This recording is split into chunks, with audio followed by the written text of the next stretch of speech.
The following is a conversation with Bryan Johnson, founder of Kernel, a company that has developed devices that can monitor and record brain activity. And previously, he was the founder of Braintree, a mobile payment company that acquired Venmo and then was acquired by PayPal and eBay. Quick mention of our sponsors: Four Sigmatic, NetSuite, Grammarly, and ExpressVPN. Check them out in the description to support this podcast. As a side note, let me say that this was a fun and memorable experience wearing the Kernel Flow brain interface in the beginning of this conversation, as you can see if you watch the video version of this episode. And there's a Ubuntu Linux machine sitting next to me collecting the data from my brain. The whole thing gave me hope that the mystery of the human mind will be unlocked in the coming decades as we begin to measure signals from the brain in a high bandwidth way. To understand the mind, we either have to build it or to measure it. Both are worth a try. Thanks to Bryan and the rest of the Kernel team for making this little demo happen. And now it's time for the advertisement part of the program.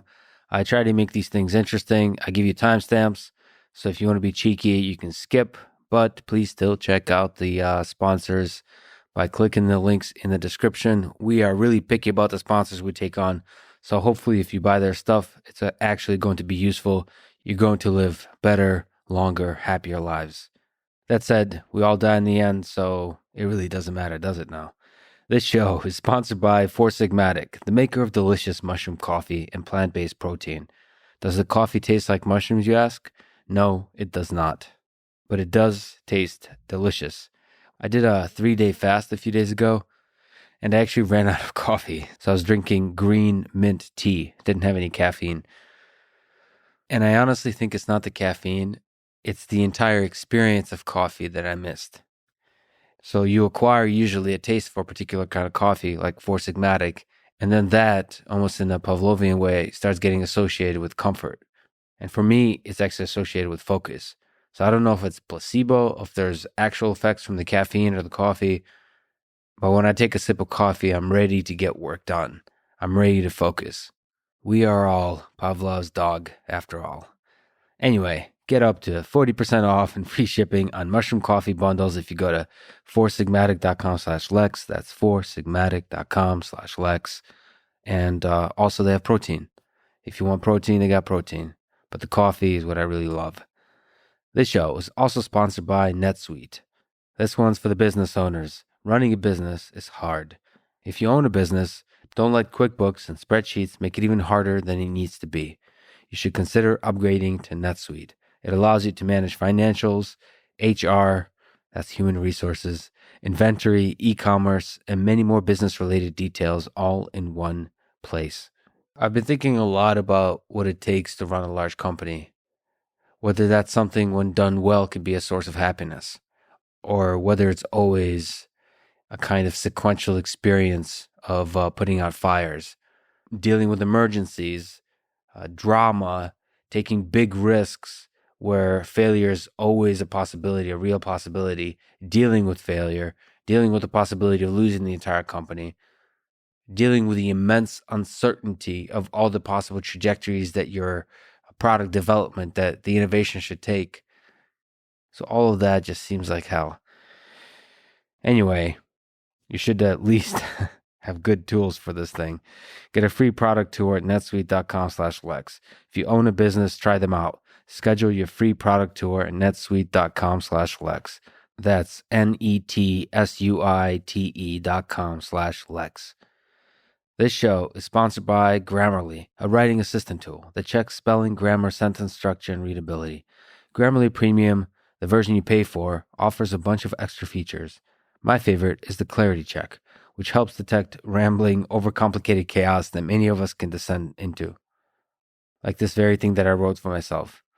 Most of these reads I go off the top of my head, but some of them I write down. The parts I write down are even worse than the parts that go off the top of my head. I wish I had something like real-time Grammarly for spoken word. But in the medium of the written word, I truly value simplicity. I find simplicity to be just beautiful. And so Grammarly is a kind of nudge towards simplicity and clarity with the tools that their premium service provides. I recommend it highly. Even if you don't agree with the suggestion it makes, ultimately, I think the debate with the suggested change will create a better written piece.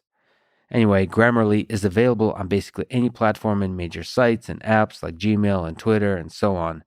Do more than just spell check. Say what you really mean with Grammarly Premium. Get 20% off Grammarly Premium by signing up at Grammarly.com/Lex. That's 20% off at Grammarly.com/Lex. This show is also sponsored by ExpressVPN. They put a layer of protection between you and powerful technology companies that control much of what we do online. The suggested talking points that ExpressVPN keeps sending me really make these like big tech companies into the enemy. I think we should definitely be skeptical, especially skeptical of the surveillance state, but I think these companies bring a lot of good too. But yes, it is good to have a layer of protection in terms of your data. That said, I do think there's a lot of money to be made by companies to actually be transparent and actually give you control over your data. I think it's a win-win. And I have no idea why Facebook is doing what it's doing. I have no idea why Twitter is doing what it's doing. I think it was just the momentum of the past. And hopefully we're going to see a pivot towards companies giving individual users more control over their data. Anyway, go to expressvpn.com/LexPod to get an extra 3 months free. That's expressvpn.com/LexPod. This is the Lex Fridman Podcast, and here is my conversation with Bryan Johnson.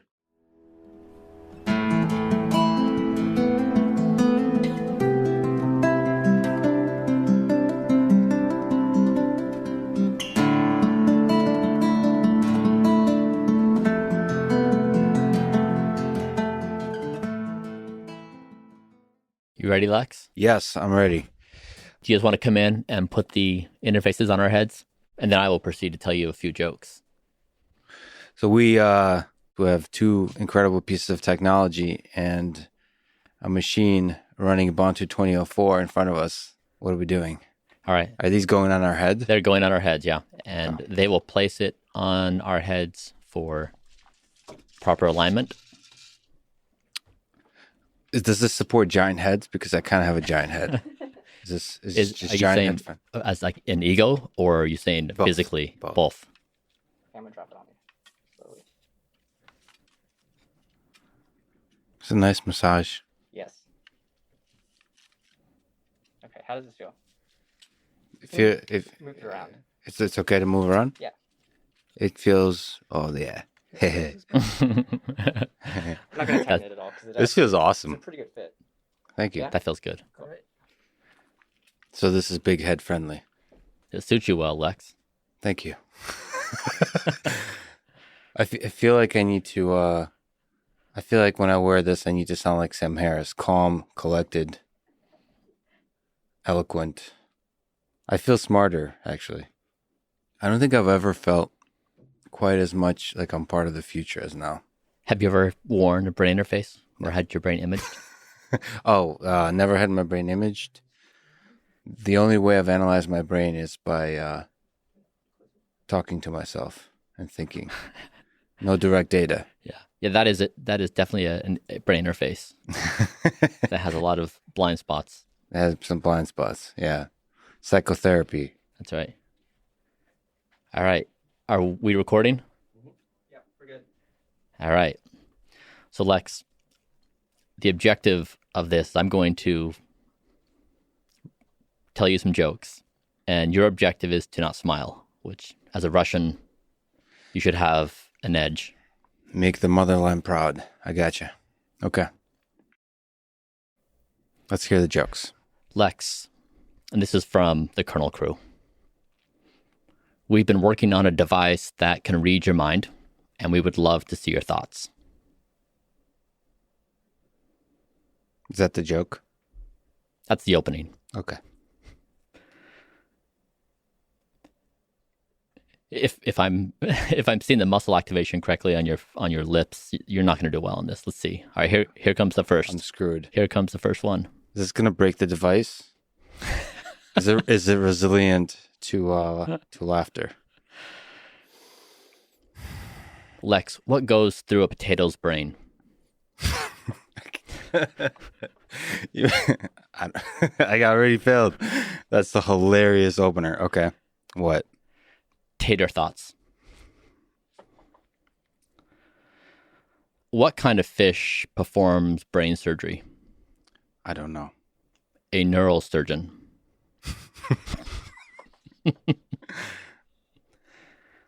And so we're getting data of everything that's happening in my brain right now? Lifetime, yeah. We're getting activation patterns of your entire cortex. I'm going to try to do better. I'll edit out all the parts where I laughed and Photoshop a serious face over me. You can recover. Yeah. All right.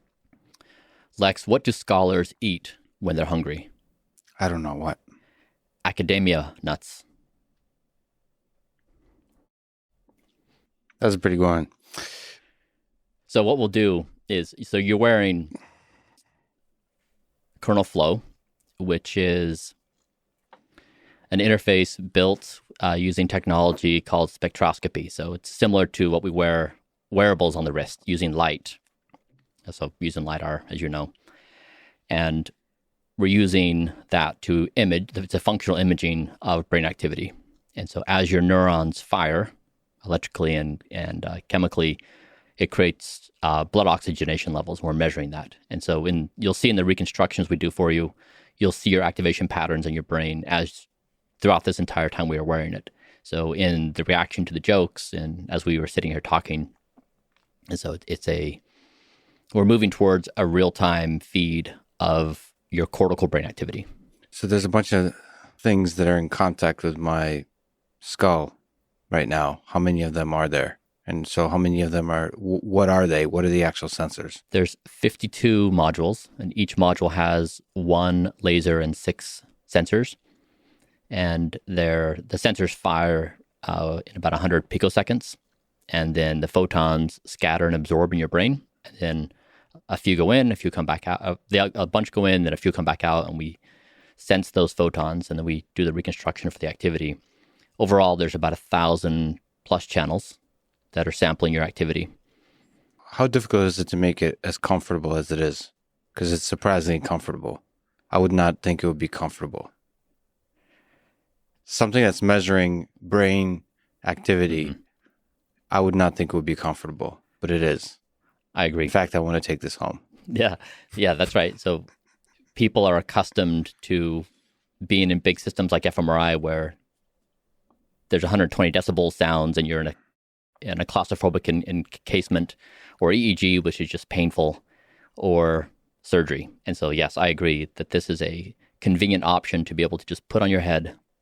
It measures your brain activity in the contextual environment you choose. So if we want to have it during a podcast, or if we want to be at home in a business setting, it's freedom to be to record your brain activity in the setting that you choose. Yeah, but sort of from an engineering perspective, are these, what is it? There's a bunch of different modular parts, and there's like a rubber band thing where they mold to the shape of your head.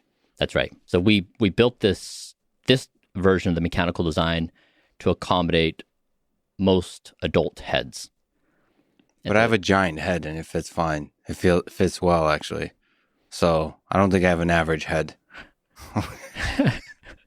Okay, maybe I feel much better about my head now. Maybe I'm more average than I thought. Okay, so what else is there interesting that you could say while it's on our heads? I can keep this on the whole time. This is kind of awesome. And it's amazing for me as a fan of Ubuntu. I use Ubuntu Mate. You guys should use that too. But it's amazing to have code running to the side, measuring stuff and collecting data. I mean, I feel like much more important now that my data is being recorded.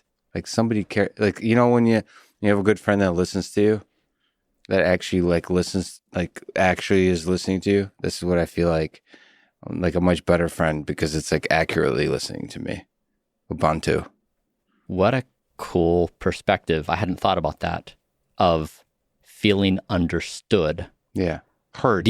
Heard deeply by the mechanical system that is recording your brain activity versus the human that you're engaging with, that your mind immediately goes to that there's this dimensionality and depth of understanding Yeah. of this software system, which you're intimately familiar with. And now you're able to communicate with this system in ways that you couldn't before. Yeah. I feel heard.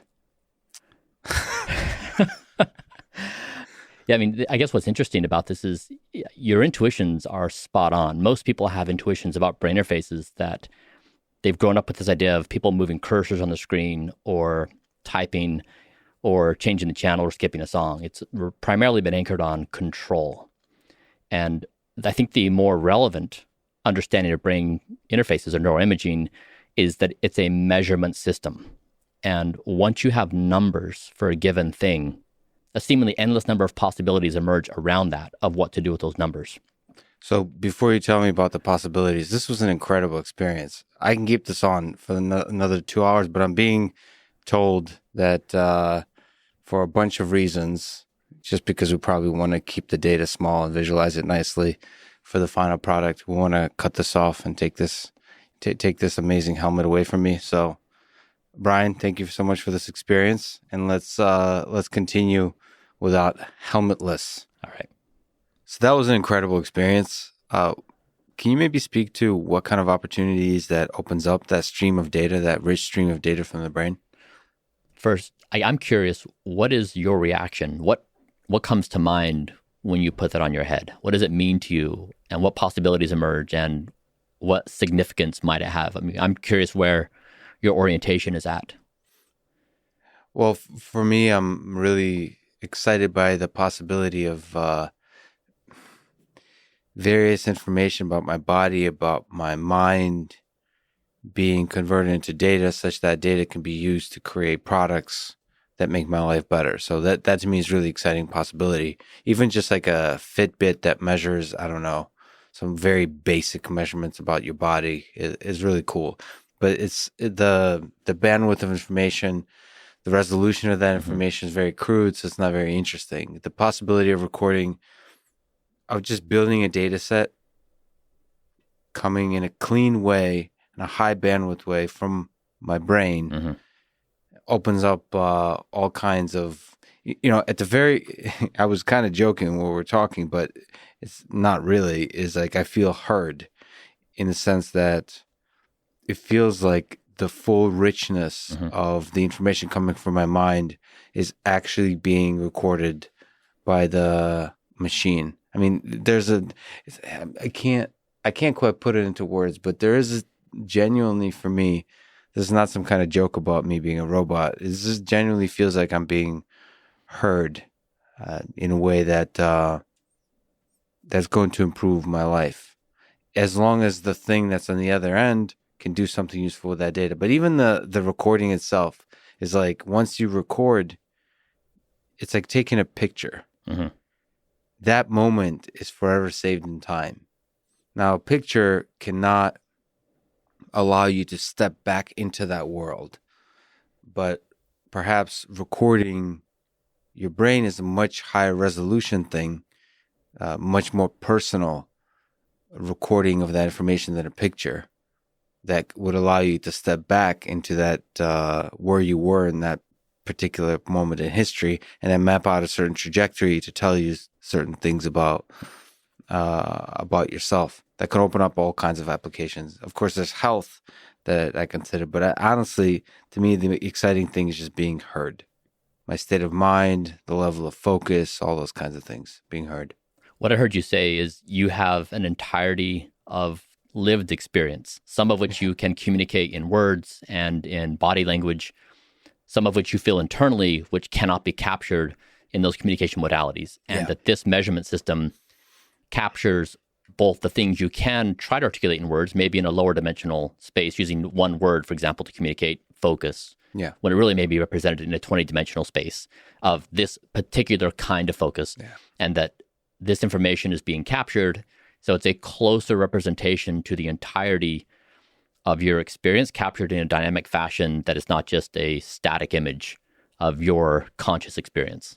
Yeah. That's the promise. That's the hope. That was the feeling, and it felt like the future. So it was a pretty cool experience. And from the sort of mechanical perspective, it was cool to have an actual device that feels pretty good.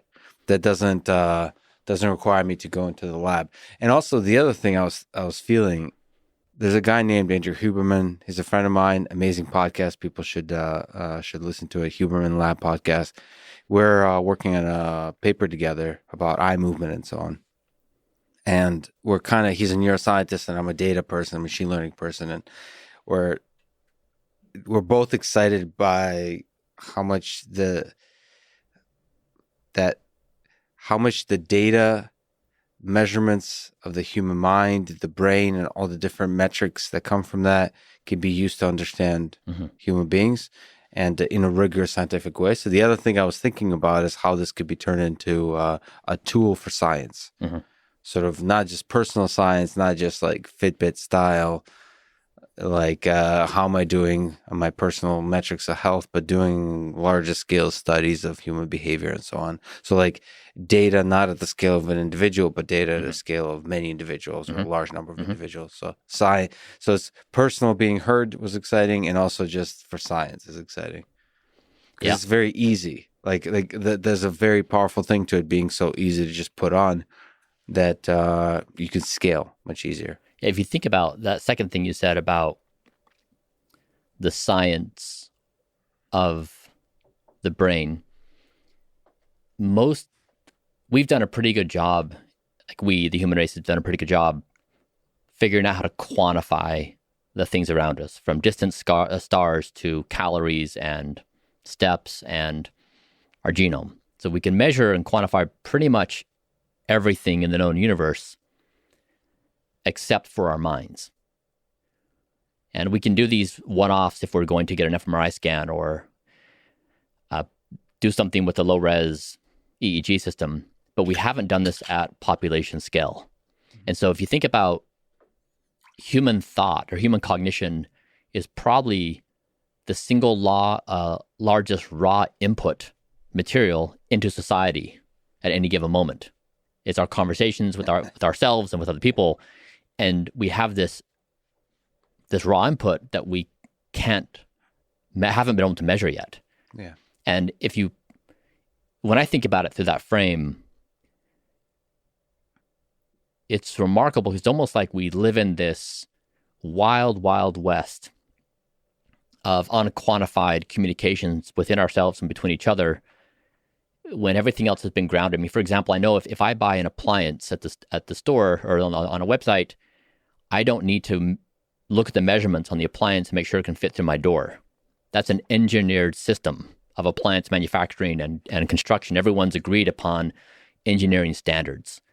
And we don't have engineering standards around cognition. It has not entered as a formal engineering discipline that enables us to scaffold in society with everything else we're doing, including consuming news, our relationships, politics, economics, education, all the above. And so to me, the most significant contribution that kernel technology has to offer would be the introduction to the formal engineering of cognition as it relates to everything else in society. I love that idea that you kind of think that there is just this ocean of data that's coming from people's brains as being in a crude way reduced down to like tweets and text and so on.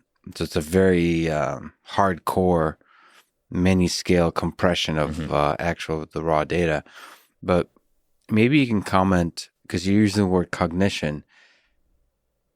I think the first step is to get the brain data. Mm-hmm. But is there a leap to be taken to sort of interpreting that data in terms of cognition? Mm-hmm. So is your idea is basically you need to start collecting data at scale from the brain, and then we start to really be able to take little steps along the path to actually measuring some deep sense of cognition. Because it's, as I'm sure you know, we understand a few things, but we don't understand most of what makes up cognition. Mm-hmm.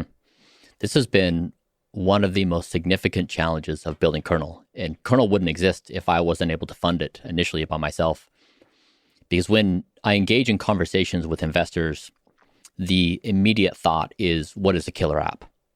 And of course, I understand that heuristic. That's what they're looking at, is they're looking to de-risk.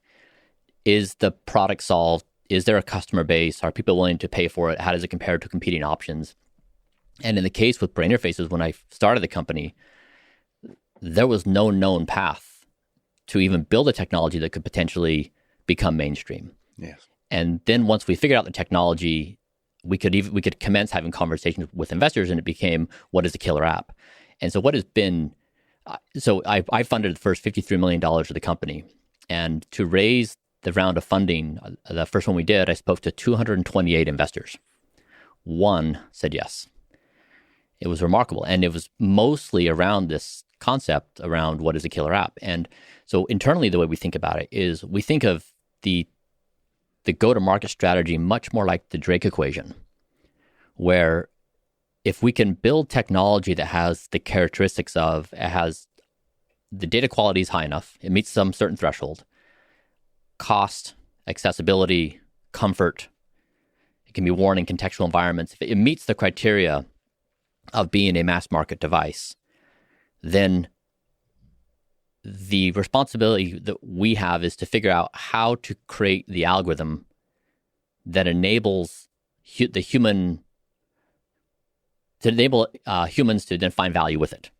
Okay. So the analogy is like brain interfaces are like early 90s of the internet. Is you want to populate an ecosystem with a certain number of devices. You want a certain number of people who play around with them, who do experiments of certain data collection parameters. You want to encourage certain mistakes from experts and non-experts. These are all critical elements that ignite discovery. And so we believe we've accomplished the first objective of building technology that reaches those thresholds. And now it's the Drake equation component of how do we try to generate 20 years of value discovery in a 2 or 3 year time period? How do we compress that?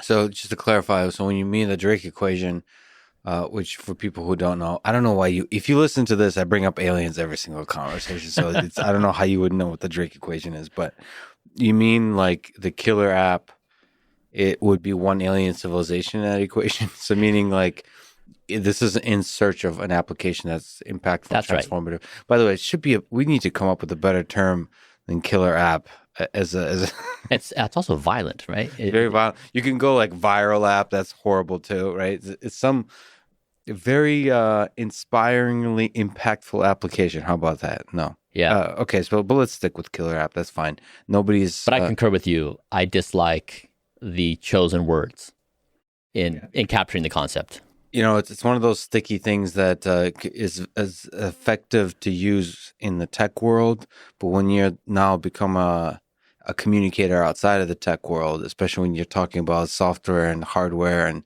artificial intelligence applications, it sounds horrible. Yeah, no, it's interesting. I actually regret, now having called attention to this, I regret having used that word in this conversation because it's something I would not normally do. I used it in order to create a bridge of shared understanding of how what terminology others would use. Yeah.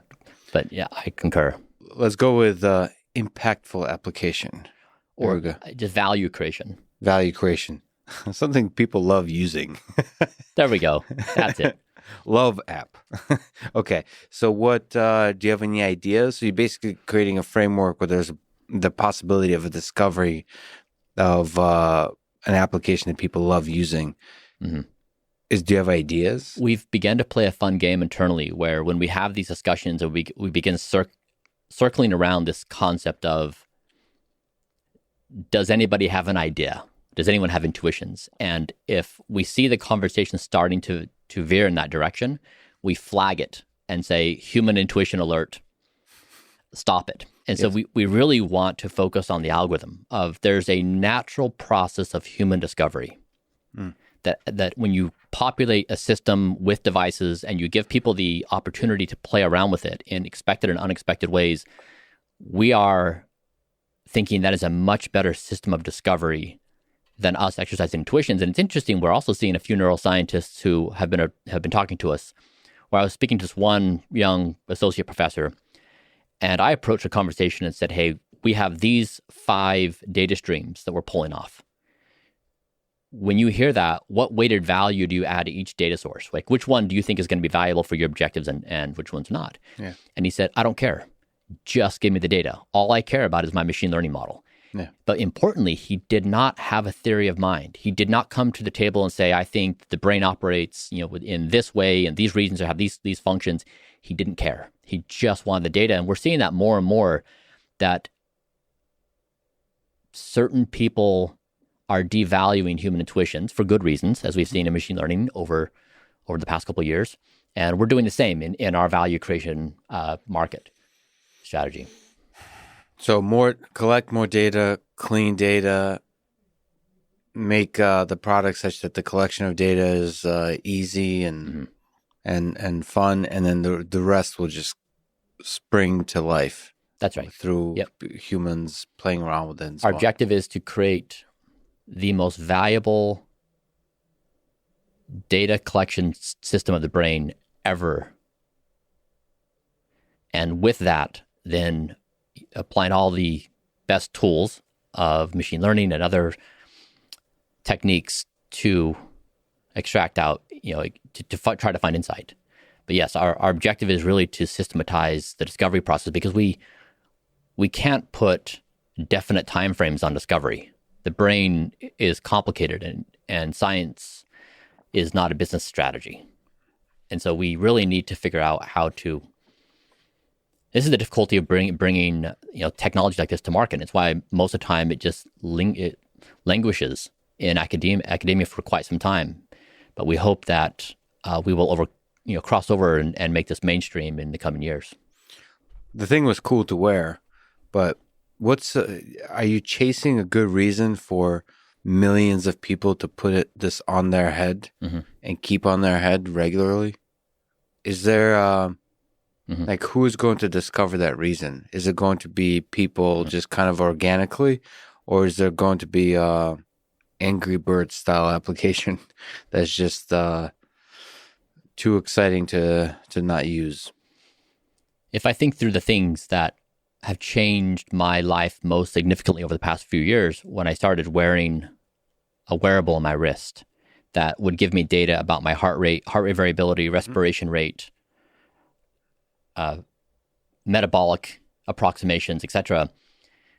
For the first time in my life, I had access to information, sleep patterns that were highly impactful.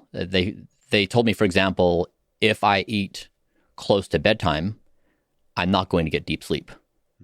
And not getting deep sleep means you have all these follow-on consequences in life. And so it opened up this window of understanding of myself that I cannot self-introspect and deduce these things. This is information that was available to be acquired, but it just wasn't. I would have to get an expensive sleep study, then it's like one night, and that's not good enough to run all my trials. And so if you look just at the information that one can acquire on their wrist, and now you're applying it to the entire cortex on the brain, and you say, what kind of information could we acquire? It opens up a whole new universe of possibilities. For example, we did this internal study at Kernel where I wore a prototype device, and we were measuring the cognitive effects of sleep. So I had a device measuring my sleep. I performed with 13 of my coworkers. We performed 4 cognitive tasks over 13 sessions. And we focused on reaction time, impulse control, short-term memory, and then a resting state task. And with mine, we found, for example, that my impulse control was independently correlated with my sleep, outside of behavioral measures of my ability to play the game. The point of the study was the brain study I did at Kernel confirmed my life experience. Yeah. That if my deep sleep determined whether or not I would be able to resist temptation the following day. And my brain data showed that as one example. And so if you start thinking, if you actually have data on yourself, on your entire cortex, and you can control the settings, I think there's probably a large number of things that we could discover about ourselves, very, very small and very, very big. Just for example, like when you read news, what's going on? Like when you use social media, when you use news, what all the ways we allocate attention That's right. With the computer. I mean, that seems like a compelling place to where you would want to put on kernel. By the way, what is it called? Kernel Flux, kernel, like what? Flow. Flow. We have two technologies, U or Flow. Flow. Okay. So when you put on the kernel Flow, it seems like to be a compelling time and place to do it is when you're behind a desk, behind a computer, because you could probably wear it for prolonged periods of time as you're taking in content. And there could because so much of our lives happens in the digital world now, that kind of coupling the information about the human mind with the consumption and the behaviors in the digital world might give us a lot of information about the effects of the way we behave and navigate the digital world to the actual physical meat space effects on our body. It's interesting to think. So in terms of both, like for work, I'm a big fan of so Cal Newport, his ideas of deep work that I spend with few exceptions. I try to spend the first 2 hours of every day. Usually, if I'm like at home and have nothing on my schedule, is going to be up to 8 hours of deep work, of focus, zero distraction. And for me to analyze I'm very aware of the waning of that, the ups and downs of that. And it's almost like you're surfing the ups and downs of that as you're doing programming, as you're doing thinking about particular problems. You're trying to visualize things in your mind. You start trying to stitch them together. You're trying to, when there's a dead end about an idea, you have to kind of calmly like walk back and start again, all those kinds of processes. It'd be interesting to get data on what my mind is actually doing. And also recently started doing, I just talked to Sam Harris a few days ago and been building up to that. I started meditating using his app, Waking Up. I very much recommend it. It'd be interesting to get data on that, because it's like you're removing all the noise from your head, and it's an active process of active noise removal, active noise canceling, like the headphones. And it'd be interesting to see what is going on in the mind before the meditation, during it, and after, all those kinds of things. And in all of your examples, it's interesting that everyone who's designed an experience for you, so whether it be the meditation app or the deep work or all the things you mentioned, they constructed this product with a certain number of knowns. Yeah. Now, what if we expanded the number of knowns by 10x or 20x or 30x? They would reconstruct their product to incorporate those knowns. So it'd be, and so this is the dimensionality that I think is the promising aspect, is that people will be able to use this quantification, use this information to build more effective products.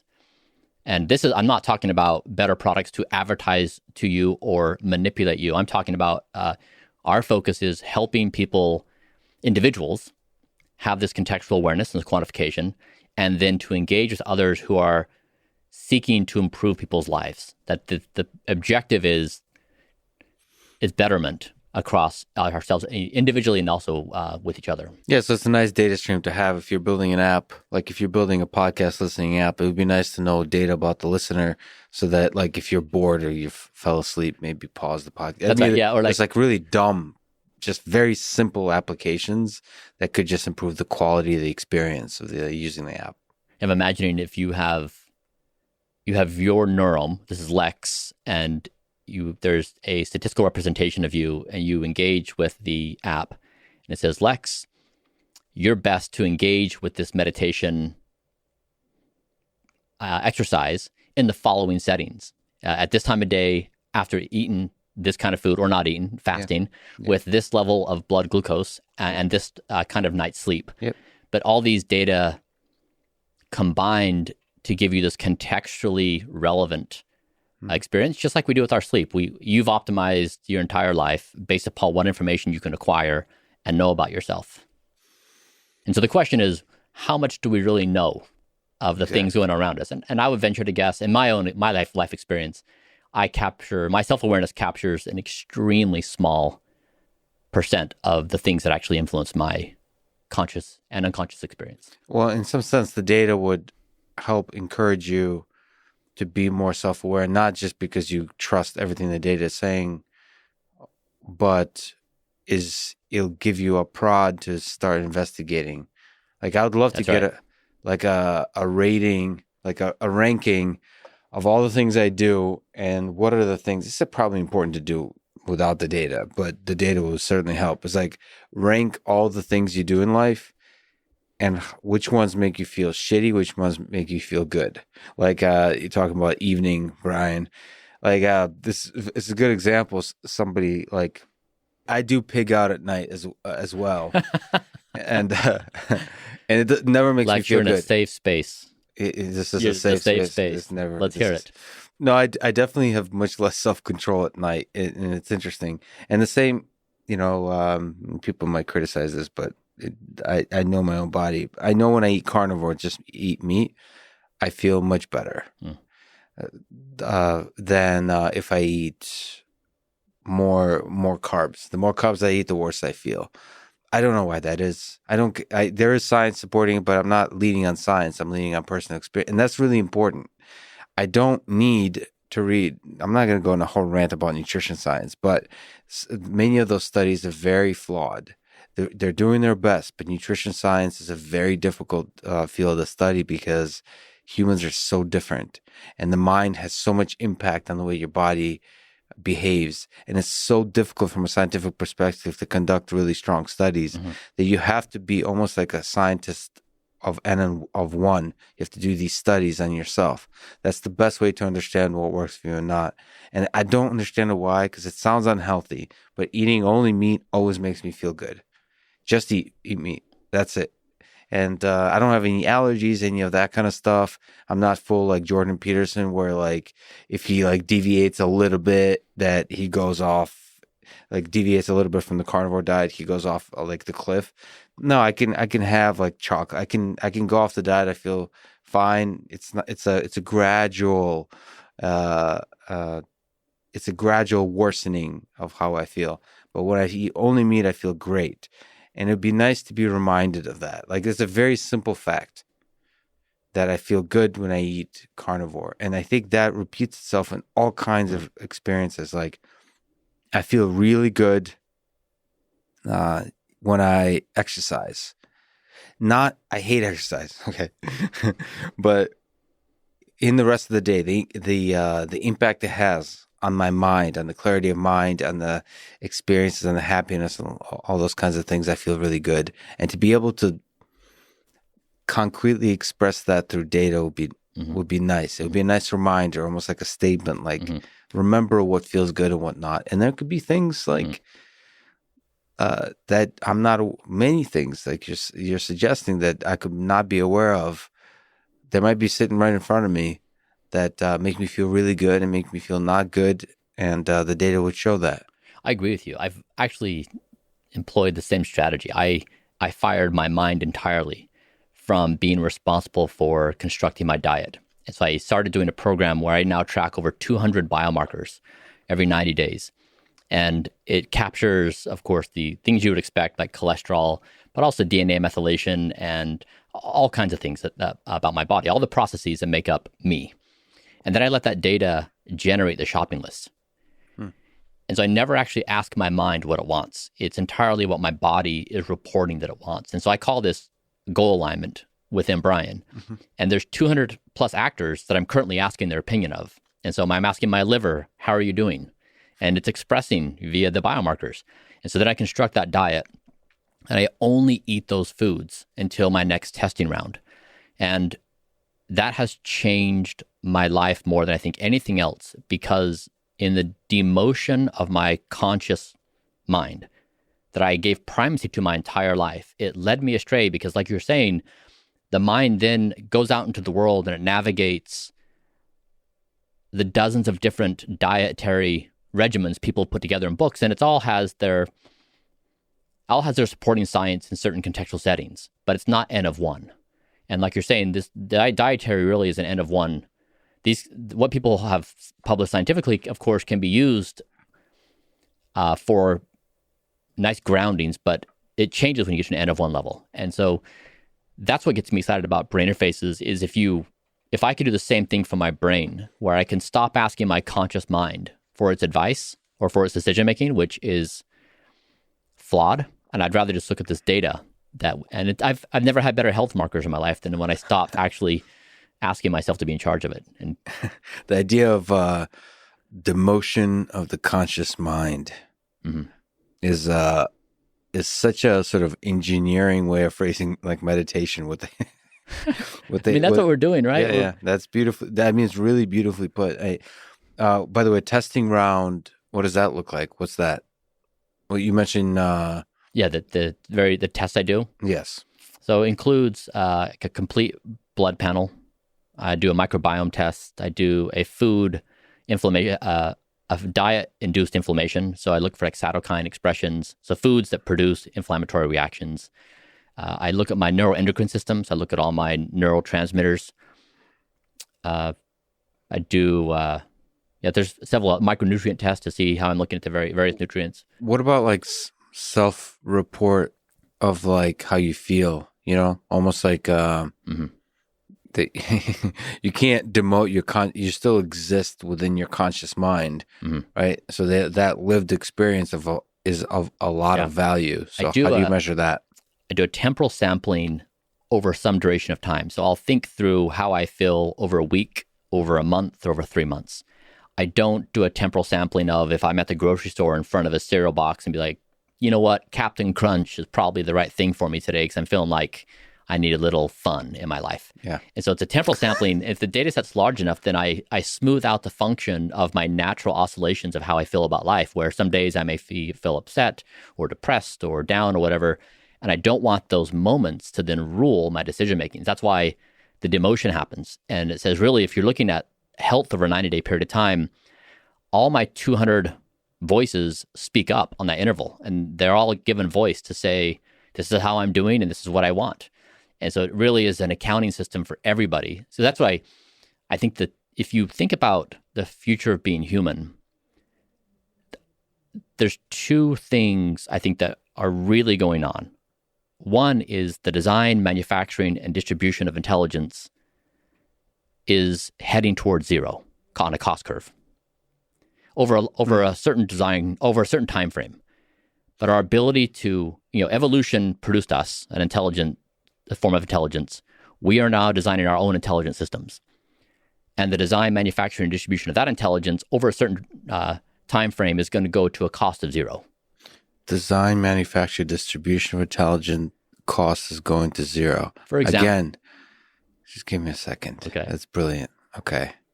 And evolution is doing the design, manufacture, and distribution of intelligence. And now we are doing the design, manufacture, and distribution of intelligence.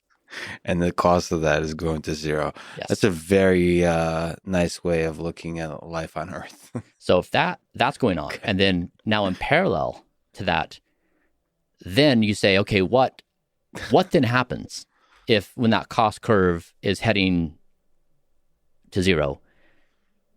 Our existence becomes a goal alignment problem, a goal alignment function.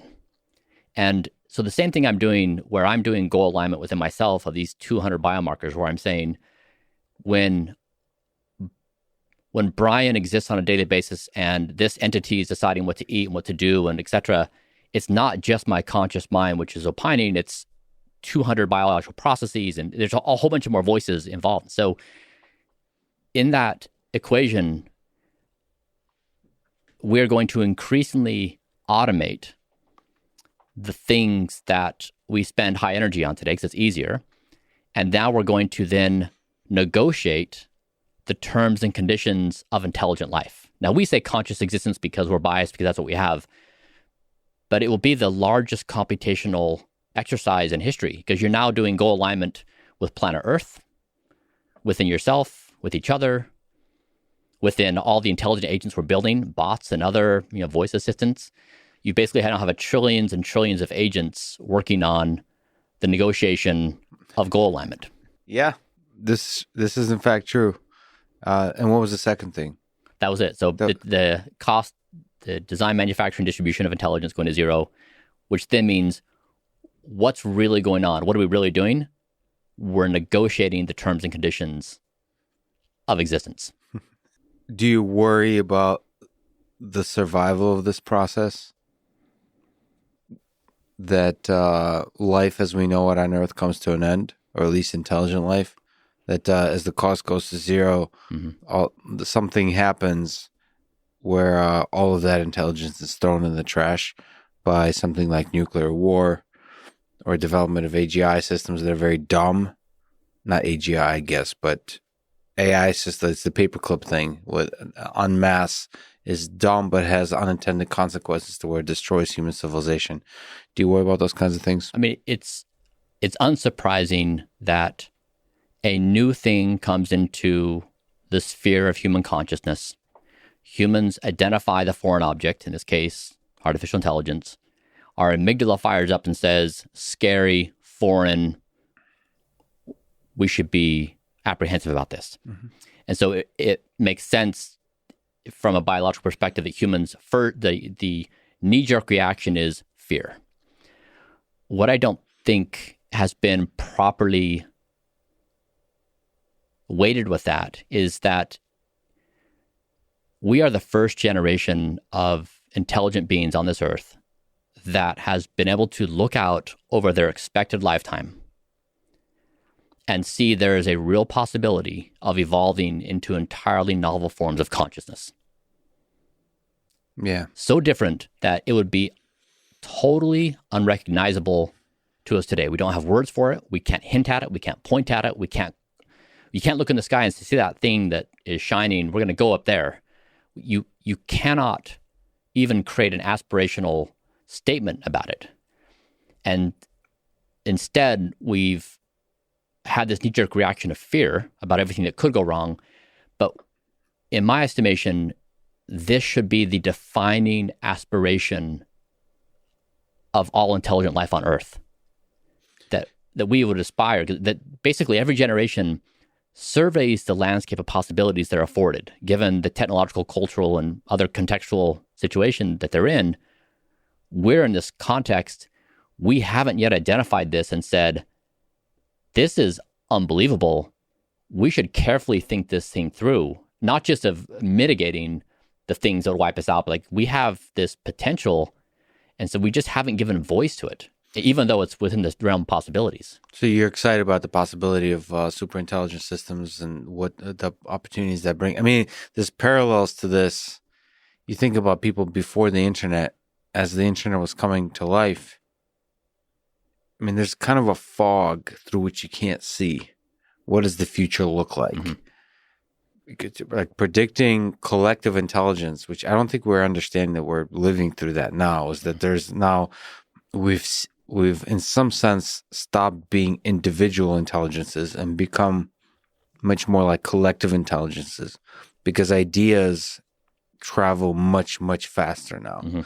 And they can, in a viral way, like sweep across the populations. And so it's almost, I mean, it almost feels like a thought is had by many people now, thousands or millions of people, as opposed to an individual person. And that's changed everything. But to me, I don't think we're realizing how much that actually changed people or societies. But like to predict that before the internet would have been very difficult.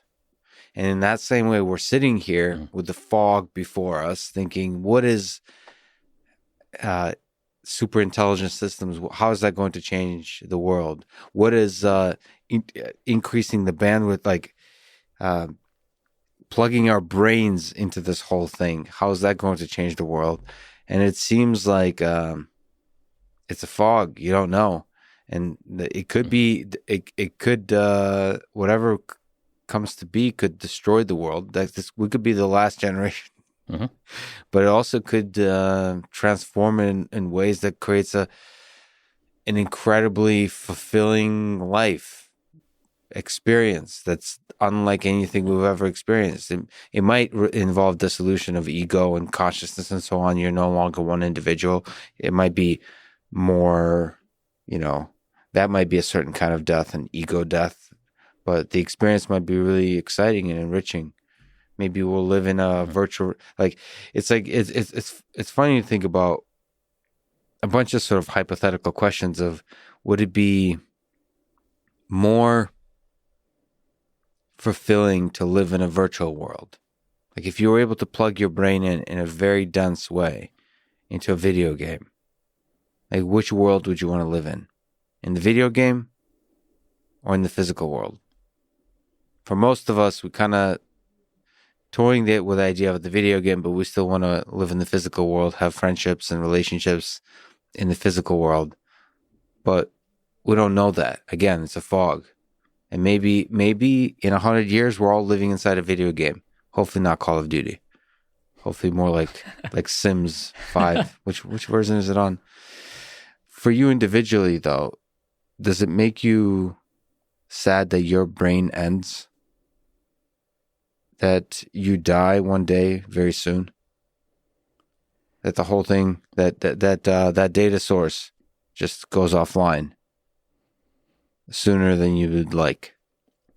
That's a complicated question. I would have answered it differently in different times of my life. I had chronic depression for 10 years. And so in that 10-year time period, I desperately wanted lights to be off. And the thing that made it even worse is I was in a religious, I was born into a religion. It was the only reality I ever understood. And it's difficult to articulate to people when you're born into that kind of reality and it's the only reality you're exposed to. You are literally blinded to the existence of other realities because it's so much the in-group, out-group thing.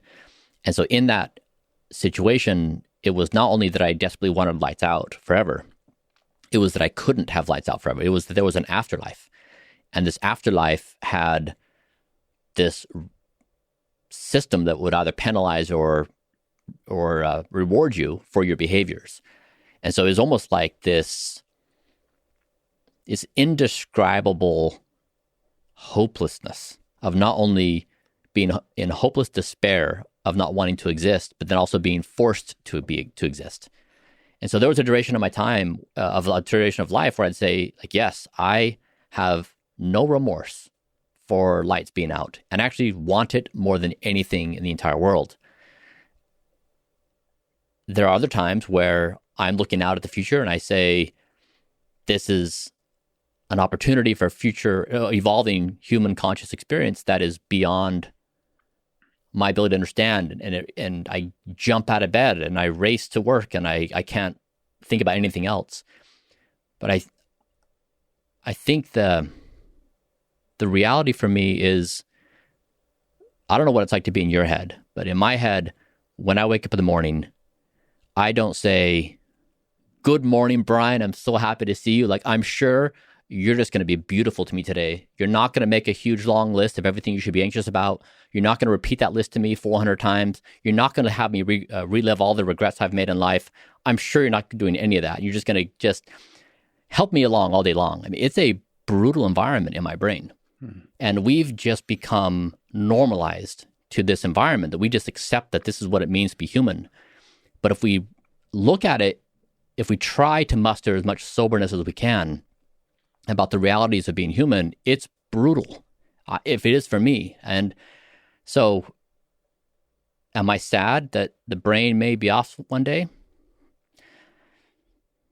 It depends on the contextual setting. Like, how am I at what moment are you asking me that? And my mind is so fickle. And this is why, again, I don't trust my conscious mind. I have been given realities. I was given a religious reality that was a video game. And then I figured out it was not a real reality. And then I lived in a depressive reality, which delivered this terrible hopelessness.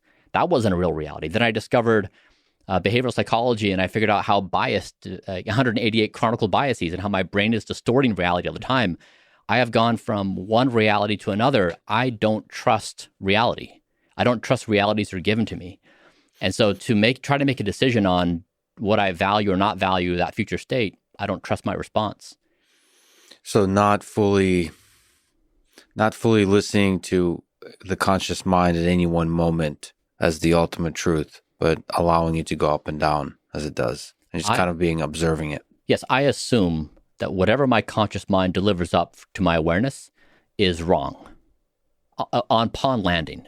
And I just need to figure out where it's wrong, how wrong it is, and then try to correct for it as best I can. But I assume that on impact, it's mistaken in some critical ways. Is there something you can say by way of advice when the mind is depressive, when the conscious mind serves up something that, dark thoughts, how you deal with that? Like how in your own life you've overcome that and others who are experiencing that can overcome it? Two things. One, that those depressive states are biochemical states. It's not you. And the suggestions that this state delivers to you about suggestion of the hopelessness of life or the meaninglessness of it, or that you should hit the eject button, that's a false reality. Yeah. And that it's when I completely understand the rational decision to commit suicide. It is not lost on me at all that is an irrational situation. But the key is when you're in that situation and those thoughts are landing, to be able to say, thank you, you're not real. I know you're not real. Yeah. And so I'm in a situation where for whatever reason, I'm having this neurochemical state, but that state can be altered. And so it goes back to the realities of the difficulties of being human. And like when I was trying to solve my depression, I tried literally you name it, I tried it systematically, and nothing would fix it. And so this is what gives me hope with brain interfaces, for example. Like, could I have numbers on my brain? Can I see what's going on? Because I go to the doctor and it's like, how do you feel? I don't know. Terrible. Like on a scale from 1 to 10, how bad do you want to commit suicide? 10. You're like, okay. Yeah, at this moment. Here's his bottle. How much should I take? Well, I don't know. Like just. Yeah, it's very, very crude. And this data opens up it opens up the possibility of really helping in those dark moments to first understand the waves, the ups and downs of those dark moments. On the complete flip side of that, I am very conscious in my own brain and deeply, deeply grateful that it's almost like a chemistry thing, a biochemistry thing, that I go many times throughout the day. I'll look at like this cup and I'll be overcome with joy how amazing it is to be alive. Mm-hmm. Like I actually think my biochemistry is such that it's not as common. Like I've talked to people and I don't think that's that common. Like it's not a rational thing at all. It's like, I feel like I'm on drugs and I'll just be like, whoa. And a lot of people talk about like the meditative experience will allow you to sort of, look at some basic things like the movement of your hand as deeply joyful because that's life. But I get that from just looking at a cup. Like I'm waiting for the coffee to brew and I'll just be like, fuck, life is awesome. And I'll sometimes tweet that, but then I'll like regret it later. Like, God damn it, you're so ridiculous. But yeah, but that is purely chemistry. Like there's no rational, it doesn't fit with the rest of my life. I have all this shit. I'm always late to stuff. I'm always like, there's all stuff, I'm super self-critical, like really self-critical about everything I do. To the point I almost hate everything I do. But there's this engine of joy for life outside of all that. And that has to be chemistry. And the flip side of that is what depression probably is the opposite of that feeling of like, because I bet you that feeling of the cup being amazing would save anybody in a state of depression. Like that would be like fresh. You're in a desert and it's a drink of water. Shit, man. The brain it would be nice to understand where that's coming from. To be able to understand how you hit those lows and those highs that have nothing to do with the actual reality. It has to do with some very specific aspects of how you maybe see the world. Maybe it could be just like basic habits that you engage in, and then how to walk along the line to find those experiences of joy. And this goes back to the discussion we're having of human cognition is in volume the largest input of raw material into society. Yeah. and it's not quantified. We have no bearings on it. And so you wonder, we both articulated some of the challenges we have in our own mind. And it's likely that others would say, I have something similar. Yeah. And you wonder, when you look at society, how does that contribute to all the other compounded problems that we're experiencing? How does that blind us to the opportunities we could be looking at? And so it has this potential distortion effect on reality that just makes everything worse. And I hope if we can assign some numbers to these things, just to get our bearings, so we're aware of what's going on, if we could find greater stabilization in how we conduct our lives and how we build society, it might be the thing that enables us to scaffold. Because humans have done a fantastic job systematically scaffolding technology and science and institutions. It's humans, it's our own selves, which we have not been able to scaffold. We are the one part of this intelligence infrastructure that remains unchanged. Is there something you could say about coupling this brain data with not just the basic human experience, but say an experience, you mentioned sleep, but the wildest experience, which is psychedelics? Mm-hmm. Is there, and there's been quite a few studies now that are being approved and run, which is exciting from a scientific perspective on psychedelics. What do you think happens to the brain on psychedelics? And how can data about this help us understand it? And when you're on DMT, do you see elves? And can we convert that into data? Can you add aliens in there? Yeah, aliens, definitely. Do you actually meet aliens? And are elves the aliens? I'm asking for a few Austin friends, yeah, that are convinced that they've actually met the elves. What are elves like? Are they friendly? Are they helpful? I haven't met them personally. Are they like the Smurfs of they're industrious and they have different skill sets and yeah, I think they're very critical as friends. They're trolls. The elves are trolls. No, but they care about you. So trolls. There's a bunch of different versions of trolls. There's loving trolls that are harsh on you, but they want you to be better. And there's trolls that just enjoy your destruction. And I think they're the ones that care for you. Like I think their criticism. I'm talking. I haven't met him directly. So it's like a friend of a friend. The game of telephone. A bit of a and the whole point is that on psychedelics, and certainly at DMT, this is where the brain data versus word data fails, which is words can't convey the experience. Yeah. Most people, that you can be poetic and so on, but it really does not convey the experience of what it actually means to meet the elves. I mean, to me, what baselines this conversation is, imagine if we were interested in the health of your heart, and we started and said, okay, Lex, self-introspect, tell me, how's the health of your heart? And you sit there and you close your eyes and you think, feels all right, like things feel okay. And then you went to the cardiologist, and the cardiologist like, hey, Lex, tell me how you feel. And you're like, well, actually, what I'd really like you to do is do an EKG and a blood panel and look at arterial plaques and let's look at my cholesterol. And there's like 5 to 10 studies you would do.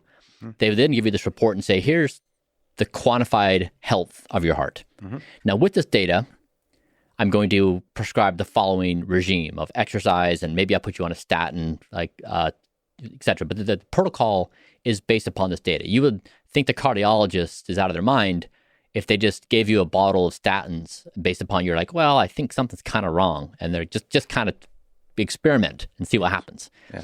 But that's what we do with our mental health today. So it's kind of absurd. And so if you look at psychedelics, to be able to measure the brain and get a baseline state, and then to measure during a psychedelic experience and post a psychedelic experience, and then do it longitudinally, you now have a quantification of what's going on. And so you could then pose questions: what molecule is appropriate, at what dosages, at what frequency, in what contextual environment, what happens when I have this diet with this molecule with this experience, all the experimentation you do when you have good sleep data or HRV.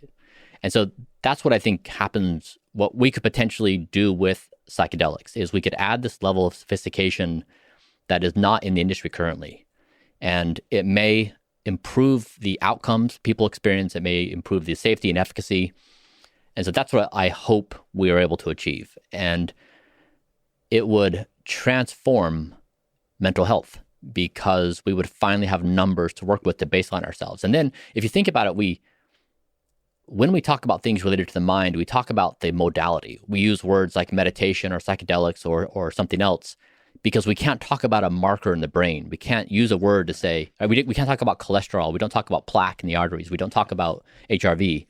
And so if we have numbers, then the solutions get mapped to numbers instead of the modalities being the thing we talk about. Meditation just does good things in a crude fashion.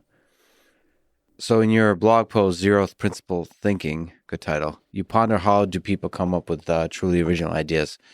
What's your thoughts on this as a human and as a person who's measuring brain data? Zeroth principles are building blocks. First principles are understanding of system laws. So if you take, for example, like in Sherlock Holmes, he's a first principles thinker. So he says, once you've eliminated the impossible, anything that remains, however improbable, is true. Mm-hmm. Whereas Dirk Gently, the holistic detective by Douglas Adams, says, I don't like eliminating the impossible. So when someone says, from a first principles perspective, and they're trying to assume the fewest number of things within a given time frame. And so after Braintree Venmo, I set my mind to the question of what single thing can I do that would maximally increase the probability that the human race thrives beyond what we can even imagine. And I found that in my conversations with others, in the books I read, in my own deliberations, I had a missing piece of the puzzle because I didn't feel like I didn't feel like the future could be deduced from first principles thinking. Mm. And that's when I read the book Zero, a biography of a dangerous idea. Mm-hmm. And it's a really good book, by the way. I think it's my favorite book I've ever read. It's also a really interesting number, 0. And I wasn't aware that the number 0 had to be discovered. I didn't realize that it caused a revolution in philosophy, and it just tore up math, and it tore up. I mean, it builds modern society, but it wrecked everything in its way. It was an unbelievable disruptor, and it was so difficult for society to get their heads around it. Yeah. And so Zero is of course, a representation of a Zeroth principle thinking, which is it's the caliber and consequential nature of an idea. And so when you talk about what kind of ideas have civilization transforming properties, oftentimes they fall in the Zeroth category. And so in thinking this through, I was wanting to find a quantitative structure on how to think about these Zeroth principles. And so I came up with that to be a coupler with first principles thinking. And so now it's a staple as part of how I think about the world and the future. So it emphasizes trying to identify, it lands on that word impossible, like what is impossible. Essentially trying to identify what is impossible and what is possible. And being as, this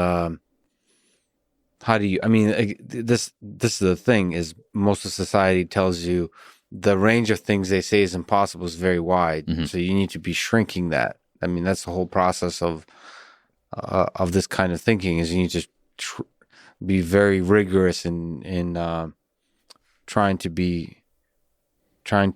draw the lines of what is actually impossible, because very few things are actually impossible. I don't know what is actually impossible. Like it's the Joe Rogan, it's entirely possible. I like that approach to science, to engineering, to entrepreneurship. It's entirely possible. Basically shrink the impossible to 0, to a very small set. Yeah, life constraints favor first principles thinking because it enables faster action with higher probability of success. Pursuing zeroth principle optionality is expensive and uncertain. And so in a society constrained by resources, time and money and a desire for social status, accomplishment, etc., it minimizes zeroth principle thinking. But the reason why I think zeroth principle thinking should be a staple of our shared cognitive infrastructure is if you look through the history of the past couple thousand years, and let's just say we subjectively try to assess what is a zero level idea. And we say how many have occurred, on what time scales, and what were the contextual settings for it. I would argue that if you look at AlphaGo, when it played Go from another dimension, with the human Go players, when it saw AlphaGo's moves, it attributed it to like playing with an alien, playing Go with AlphaGo being from another dimension. And so if you say computational intelligence has an attribute of introducing zero-like insights, then if you say what is going to be the occurrence of zeros in society going forward, and you could reasonably say probably a lot more than have occurred and probably more at a faster pace. So then if you say what happens if you have this computational intelligence throughout society, that the manufacturing, design, and distribution of intelligence is now heading towards zero. You have an increased number of zeros being produced with a tight connection between humans and computers. That's when I got to a point and said, we cannot predict the future with first principles thinking. That cannot be our imagination set. It can't be our sole anchor in this situation, that basically the future of our conscious existence, 20, 30, 40, 50 years, is probably a zero.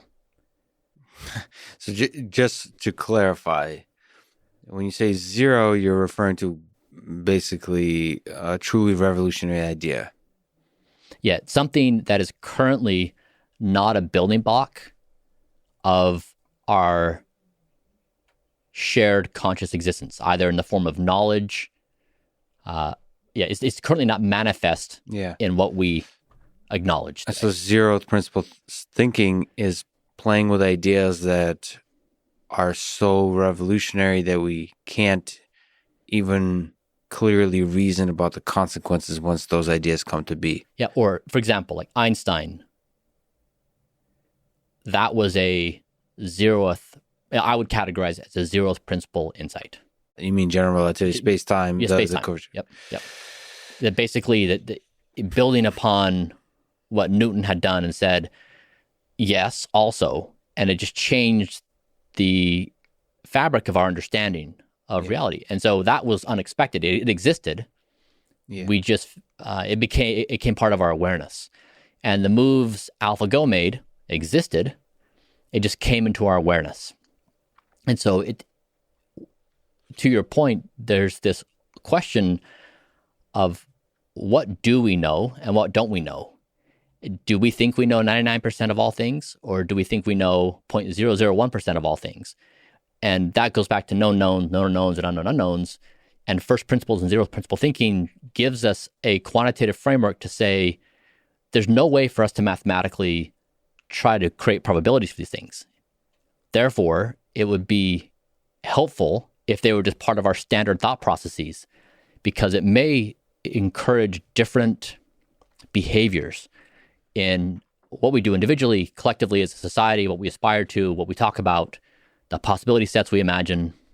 Yeah, I've been engaged in that kind of thinking quite a bit, and thinking about engineering of consciousness. I think it's feasible. I think it's possible in the language that we're using here.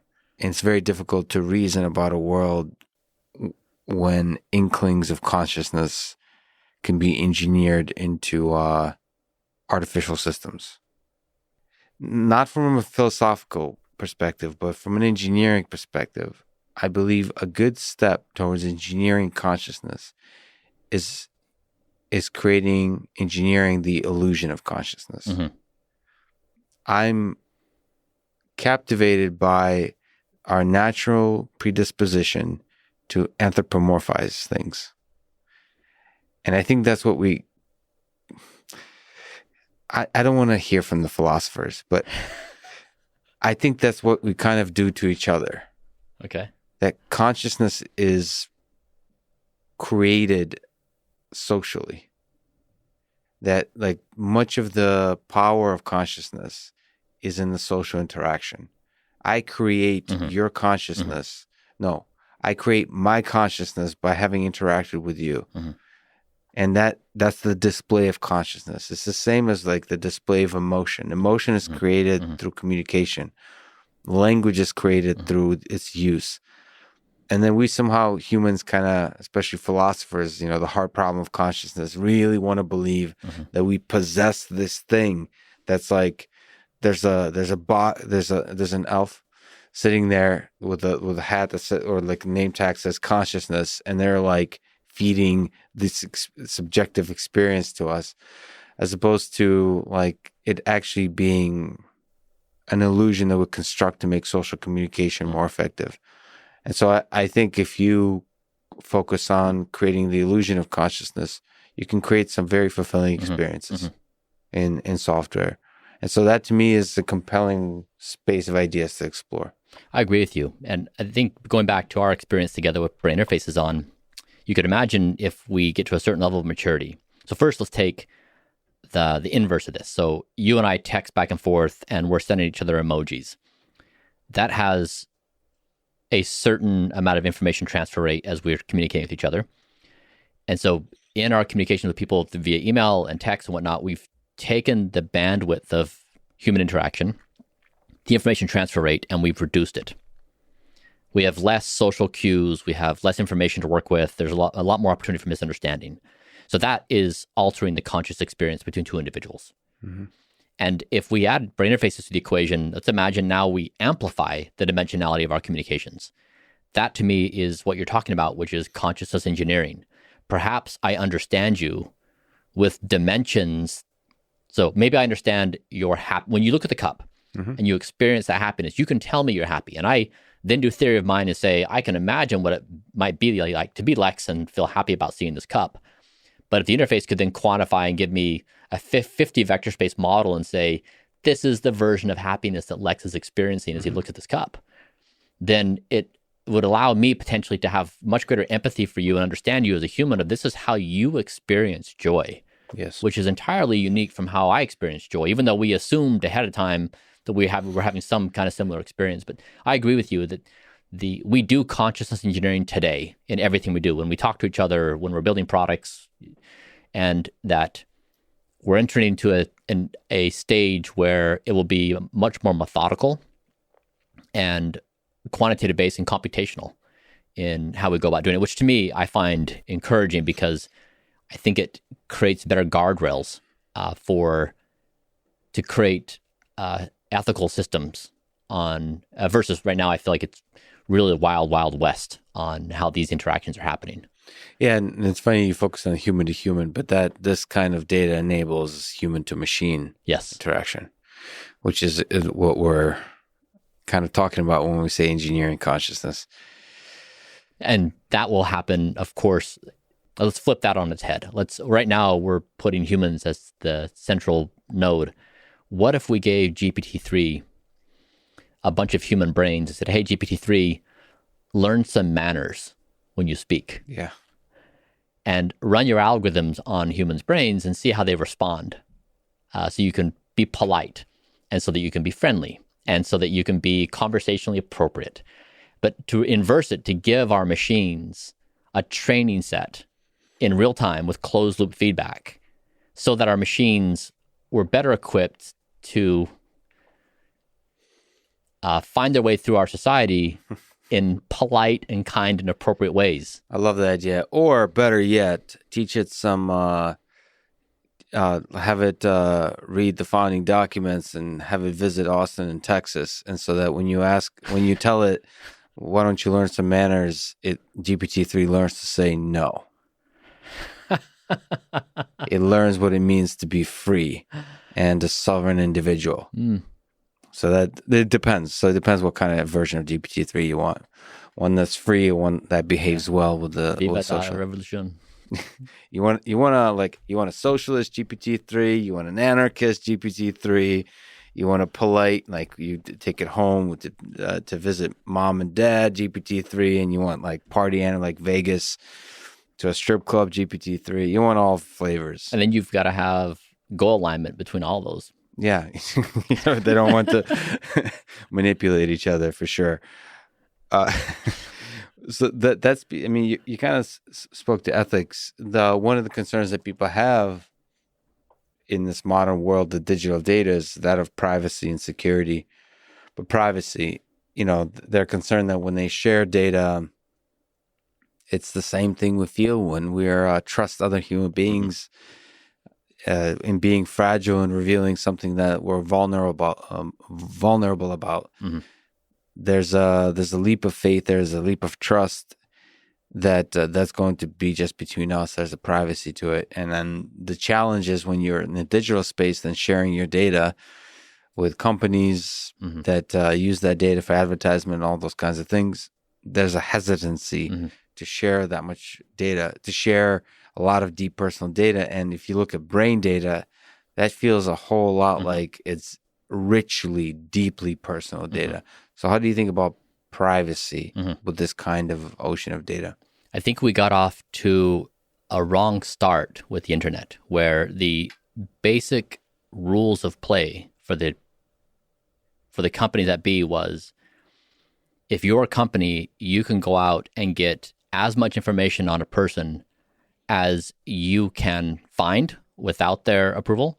And you can also do things to induce them to give you as much information. And you don't need to tell them what you're doing with it. You can do anything on the backside. You can make money on it. But the game is who can acquire the most information and devise the most clever schemes to do it. That was a bad starting place. And so we are in this period where we need to correct for that. And we need to say, first of all, the individual always has control over their data. It's not a free-for-all. It's not like a game of Hungry Hippo. They can just go at it and grab as much as they want. So, for example, when your brain data was recorded today, the first thing we did in the Kernel app was you have control over your data.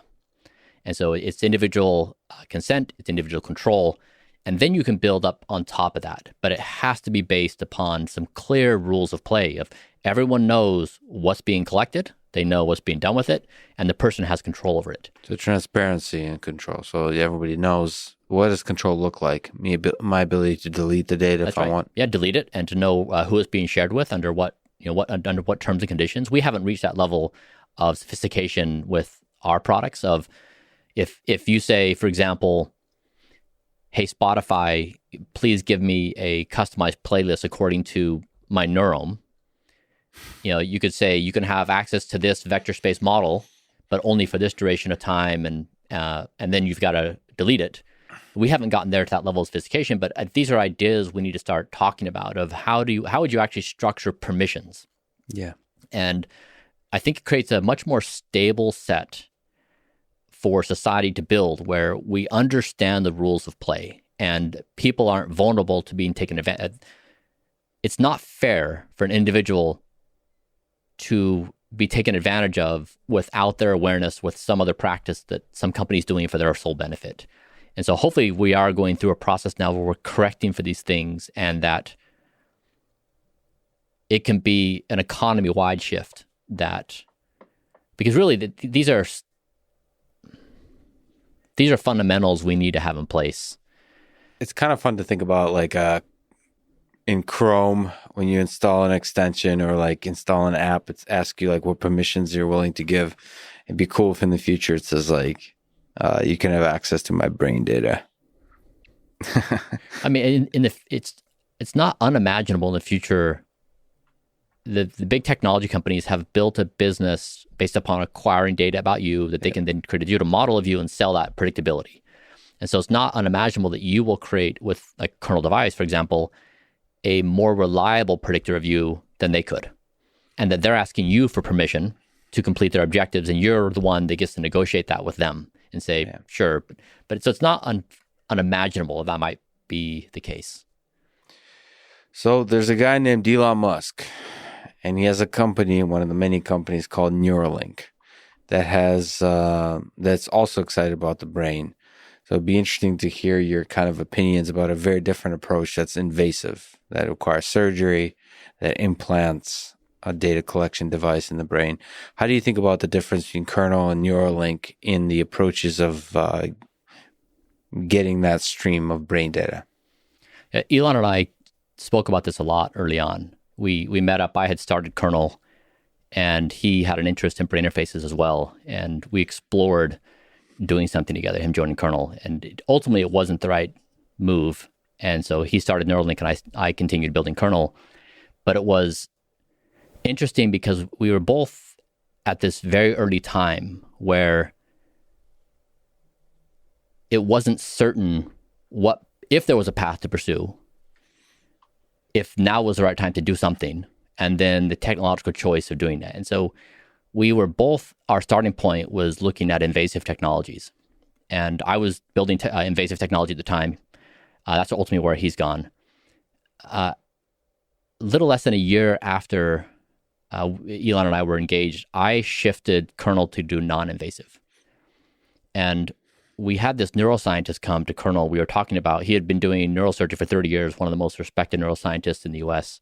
And we brought him to Kernel to figure out the ins and outs of his profession. Mm-hmm. And at the very end of our 3-hour conversation, he said, every 15 or so years, a new technology comes along that changes everything. He said, it's probably already here. You just can't see it yet. And my jaw dropped. I thought, because I had spoken to Bob Greenberg, who had built Second Sight first on the optical nerve, and then he did an array on the optical cortex. And then I also became friendly with NeuroPace, who does the implants for seizure detection and remediation. And I saw in their eyes what it was like to take something through an implantable device through for a 15-year run. They initially thought it was 7 years, and it ended up being 15 years, and they thought it'd be 100 million. It was 300, 400 million. And I really didn't want to build invasive technology. It was the only thing that appeared to be possible. But then once I spun up an internal effort to start looking at non-invasive options, we said, is there something here? Is there anything here that, again, has the characteristics of, it has the high quality data, it could be low cost, it could be accessible. Could it make brain interfaces mainstream? And so I did a bet the company move. We shifted from non-invasive to invasive to non-invasive. So the answer is yes to that. There is something there. It's possible. The answer is we'll see. We've now built both technologies, and they're now, you experience one of them today. We were applying. We're now deploying it, so we're trying to figure out what value is really there. But I'd say it's really too early to express confidence. I think it's too early to assess which technological choice is the right one on what timescales.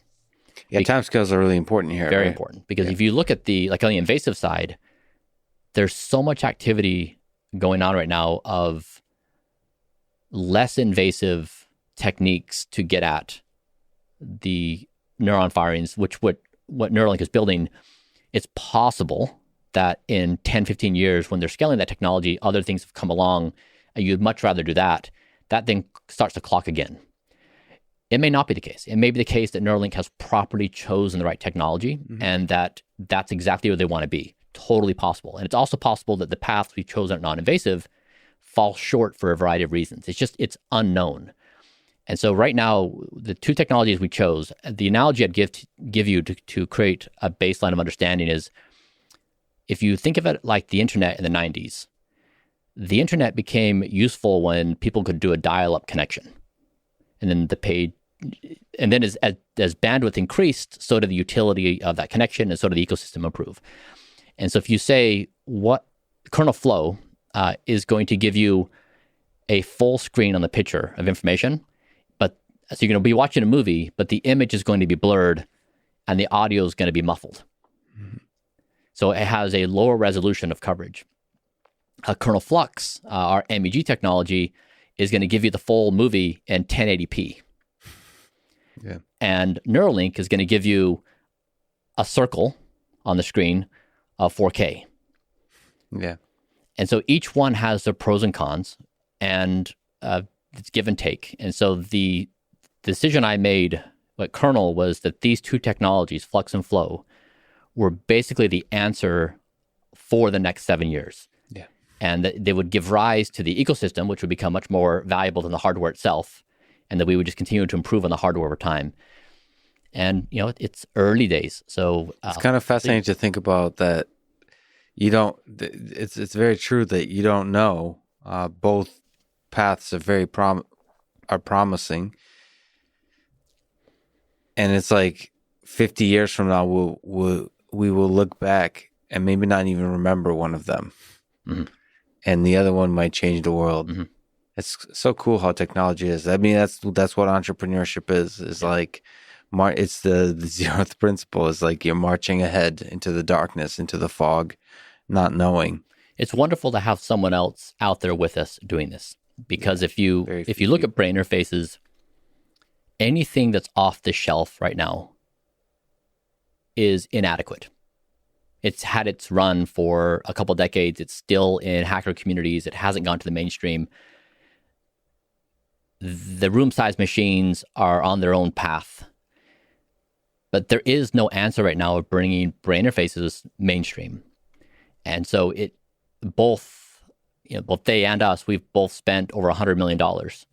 And that's kind of what it takes to have a go at this, because you need to build full stack. I mean, at Kernel, we are from the photon and the atom through the machine learning. We have just under 100 people. I think it's something like 36, 37 PhDs in these specialties, in these areas that there's only a few people in the world who have these abilities. Mm-hmm. And that's what it takes to build next generation, to make an attempt at breaking into brain interfaces. And so we'll see over the next couple of years whether it's the right time or whether we were both too early, or whether something else comes along in 7 to 10 years, which is the right thing that brings it mainstream. So you see Elon as a kind of competitor or a fellow traveler along the path of uncertainty, or both? It's a fellow traveler. It's like at the beginning of the internet is how many companies are going to be invited to this new ecosystem? Like an endless number. Because if you think the hardware just starts the process. And so back to your initial example, if you take the Fitbit, for example, you say, okay, now I can get measurements on the body, and what do we think the ultimate value of this device is going to be? What is the information transfer rate? And they were in the market for a certain duration of time, and Google bought them for $2.5 billion. They didn't have ancillary value add. There weren't people building on top of the Fitbit device. They also didn't have increased insight with additional data streams. So it was really just the device. If you look, for example, at Apple and the device they sell, you have value in the device that someone buys, but also you have everyone who's building on top of it. So you have this additional ecosystem value, and then you have additional data streams that come in which increase the value of the product. Mm-hmm. And so if you look at the hardware as the instigator of value creation, mm-hmm. Over time, what we've built may constitute 5 or 10% of the value of the overall ecosystem. And that's what we really care about. What we're trying to do is kickstart the mainstream adoption of quantifying the brain. And the hardware just opens the door to say what kind of ecosystem could exist. Mm. And that's why the examples are so relevant of the things you've outlined in your life. I hope those things, the books people write, the experiences people build, the conversations you have, your relationship with your AI systems, I hope those all are feeding on the insights built upon this ecosystem we've created to better your life. And so that's the thinking behind it, again, with the Drake equation being the underlying driver of value. And the people at Kernel have joined not because we have certainty of success, but because we find it to be the most exhilarating opportunity we could ever pursue in this time to be alive. You founded the payment system Braintree in 2007 that acquired Venmo in 2012. In that same year was acquired by PayPal, which is now eBay. Can you tell me the story of the vision and the challenge of building an online payments system and just building a large, successful business in general? I discovered payments by accident. When I was 21, I just returned from Ecuador, living among extreme poverty for 2 years. And I came back to the US and I was shocked by the opulence and of the United States. And I just thought I couldn't believe it. And I decided I wanted to try to spend my life helping others. Like that was the life objective that I thought was worthwhile to pursue versus making money and whatever the case may be for its own right. And so I decided in that moment that I was going to try to make enough money by the age of 30 to never have to work again. And then with some abundance of money, I could then choose to do things that might be beneficial to others, but may not meet the criteria of being, a standalone business. And so in that process, I started a few companies, had some small successes, had some failures. In one of the endeavors, I was up to my eyeballs in debt. Things were not going well, and I needed a part-time job to pay my bills. Mm-hmm. And so one day I saw in the paper in Utah where I was living, the 50 richest people in Utah. And I emailed each one of their assistants and said, I'm young, I'm resourceful, I'll do anything. I'm entrepreneurial. I tried to get a job that would be flexible and no one responded. And then I interviewed at a few dozen places. Nobody would even give me the time of day. No one would take me seriously. And so finally, it was on monster.com that I saw this job posting for credit card sales door to door.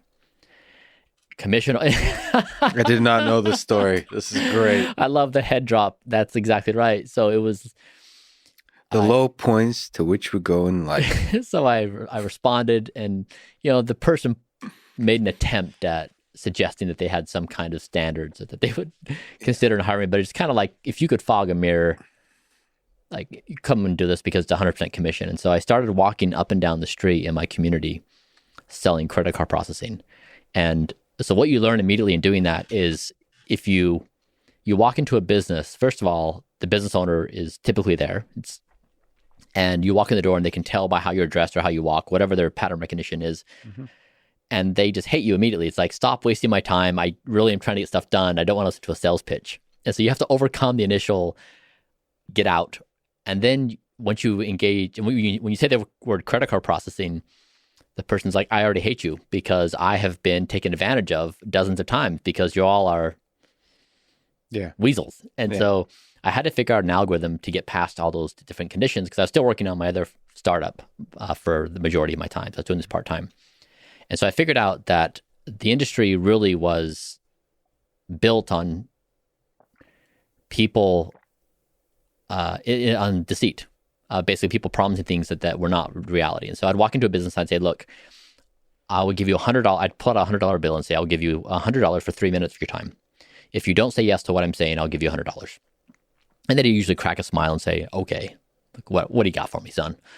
And so I'd sit down and I'd just open my book and I'd say, here's the credit card industry. Here's how it works. Here are the players. Here's what they do. Here's how they deceive you. Here's what I am. I'm no different than anyone else. It's like, you're going to process your credit card. You're going to get the money in the account. You're just going to get a clean statement. You're going to have someone who answers the call when someone asks, and, just like the basic, like, you're okay. Yeah. And people started saying yes. And then, of course, I went to the next business and be like, Joe and Susie and whoever said yes too. And so I built the social proof structure, and I became the number one salesperson out of 400 people nationwide doing this. And I worked, half time still doing this other startup. And that's a brilliant strategy, by the way. It's very well strategized and executed. So I did it for 9 months. And at the time, my customer base was generating around, I think it was if I remember correctly, $62,504 a month were the overall revenues. I thought, wow, that's amazing. If I built that as my own company, I would just make $62,000 a month of income passively with these merchants processing credit cards. So I thought, And so that's when I thought, I'm going to create a company. And so then I started Braintree. And the idea was the online world was broken because PayPal had been acquired by eBay around, I think, 1999 or 2000. And eBay had not innovated much with PayPal. So it basically sat still for 7 years as the software world moved along. And then Authorize.net was also a company that was relatively stagnant. So you basically had software engineers who wanted modern payment tools, but there were none available for them. And so they just dealt with software they didn't like. And so with Braintree, I thought the entry point is to build software that engineers will love. And if we can find the entry point via software and make it easy and beautiful and just a magical experience, and then provide customer service on top of that was easy, that would be great. What I was really going after for though was PayPal. They were the only company in payments making money because they had the relationship with eBay early on. People created a PayPal account. They'd fund their account with their checking account versus their credit cards.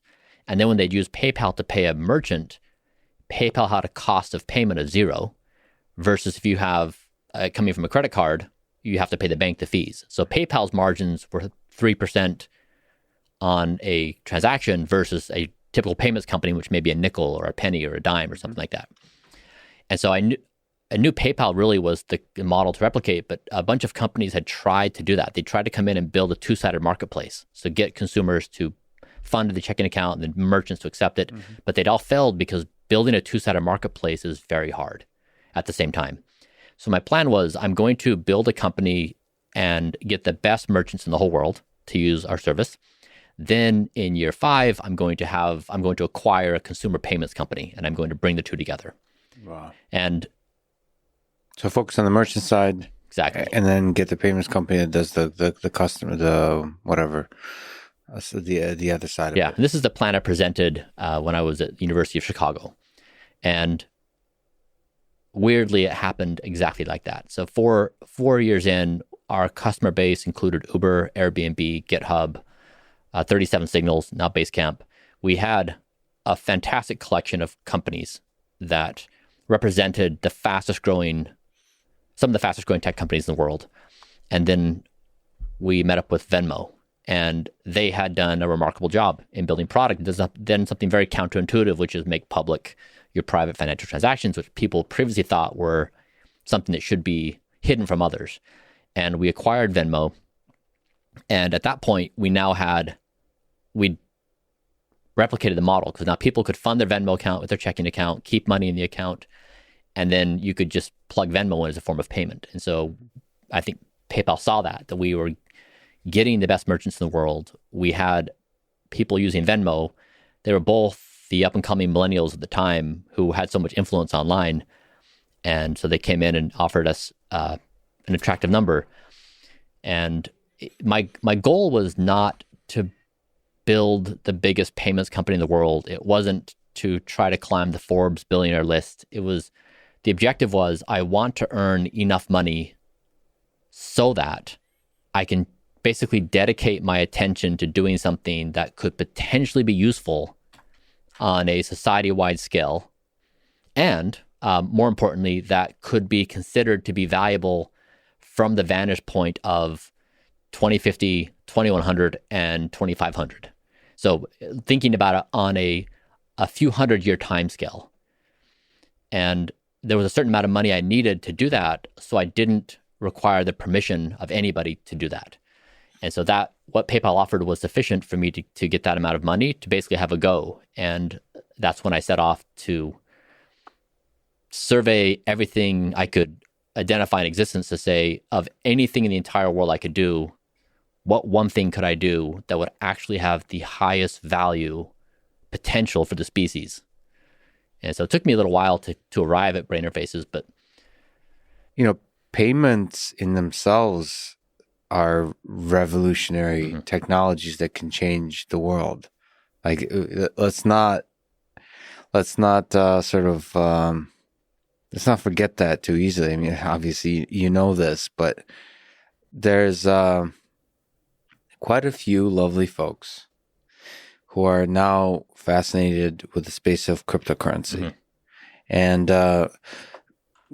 payments are very much connected to this, but in general, just money. And many of the folks I've spoken with, they also kind of connect that to not just purely financial discussions, but philosophical and political discussions. And they see Bitcoin as a way, almost as activism, almost as a way to resist the corruption of centers of power. and sort of basically in the 21st century, decentralize and control, whether that's Bitcoin or other cryptocurrencies. They see that's one possible way to give power to those that live in regimes that are corrupt or are not respectful of human rights and all those kinds of things. What's your sense, just all your expertise with payments and seeing how that changed the world, what's your sense about the lay of the land for the future of Bitcoin or other cryptocurrencies in the positive impact they may have on the world? Yeah, and to be clear, my communication wasn't meant to minimize payments or to denigrate it in any way. It was an attempted communication that when I was surveying the world, it was an algorithm of what could I individually do. So there are things that exist that have a lot of potential that can be done. And then there's a filtering of how many people are qualified to do this given thing. Yes. And then there's a further characterization that can be done of, okay, given the number of qualified people, will somebody be a unique outperformer of that group to make something truly impossible to be something done that otherwise couldn't get done? So there's a process of assessing where can you add unique value in the world. And some of that has to do with you being very, very formal and calculative here, but some of that is just like, what do you sense?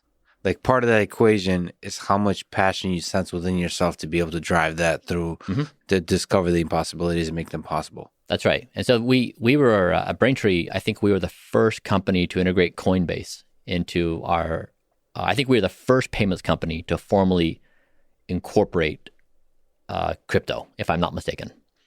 For people who are not familiar, Coinbase is a place where you can trade cryptocurrencies.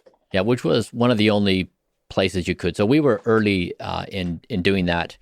And of course, this was in the year 2013. So an eternity to go in cryptocurrency land.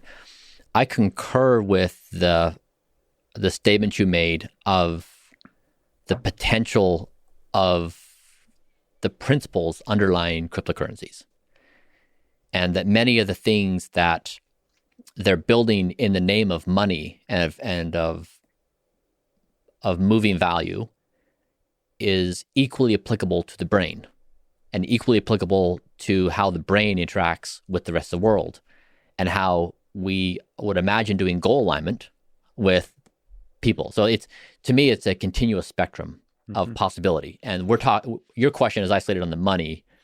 And I think it just is basically a scaffolding layer for all of society. So you don't see this money as particularly distinct from... I don't.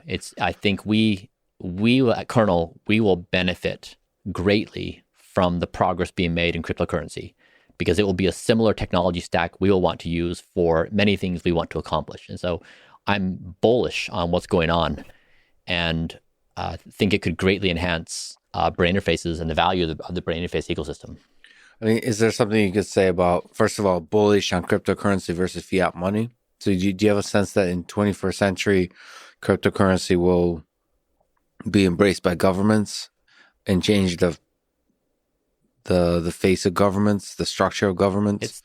It's the same way I think about my diet, where previously it was conscious Bryan looking at foods in certain biochemical states. Am I hungry? Am I irritated? Am I depressed? And then I choose based upon those momentary windows. Mm-hmm. Do I eat at night when I'm fatigued and I have low willpower? Am I going to pig out on something?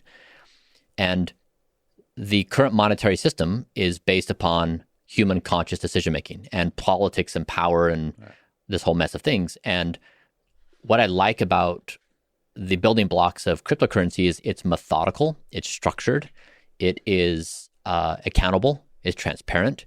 And so it introduces this scaffolding, which I think, again, is the right starting point for how we think about building next generation institutions for society. And that's why I think it's much broader than money.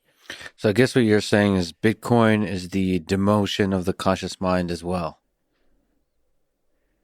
In the same way you were talking about diet, it's like giving less priority to the ups and downs of any one particular human mind, in this case your own, and giving more power to the sort of data-driven.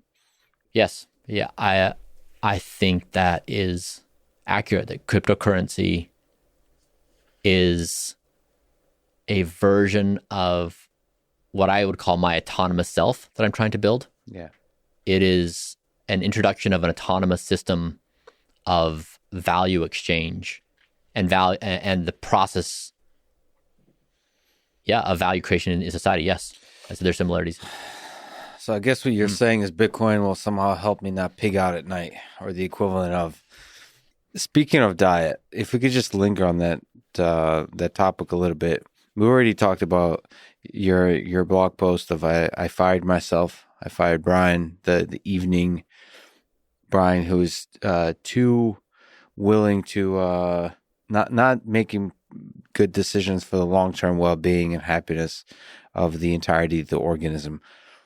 Basically, you were like pigging out at night, but it's interesting because I do the same. In fact, I often eat one meal a day, and like I have been this week actually, and especially when I travel. And it's funny that it never occurred to me to just basically look at the fact that I'm able to be much smarter about my eating decisions in the morning and the afternoon than I am at night. So if I eat one meal a day, why not eat that one meal a day in the morning? Like it never occurred to me. This revolutionary until you've outlined that. So maybe can you give some details and what this is just you. This is one person, Bryan, arrived at a particular thing that they do, but it's fascinating to kind of look at this one particular case study. So what works for you diet-wise? What's your actual diet? What do you eat? How often do you eat? My current protocol is basically the result of thousands of experiments and decision making. So I do this every 90 days. I do the tests. I do the cycle throughs. Then I measure again, and then I'm measuring all the time. And so what I of course am optimizing for my biomarkers. I want perfect cholesterol, and I want perfect blood glucose levels and perfect DNA methylation, processes. I also want perfect sleep. And so, for example, recently, the past 2 weeks, my resting heart rate has been at 42 when I sleep. And when my resting heart rate's at 42, my HRV is at its highest. And I wake up in the morning feeling more energized than any other configuration. And so I know from all these processes that eating at roughly 8:30 in the morning, right after I work out on an empty stomach, creates enough a distance between that completed eating and bedtime where I have almost no digestion processes going on in my body. Therefore, my resting heart rate goes very low. And when my resting heart rate is very low, I sleep with high quality. And so basically, I've been trying to optimize the entirety of what I eat to my sleep quality. And my sleep quality then, of course, feeds into my willpower. So it creates this virtuous cycle.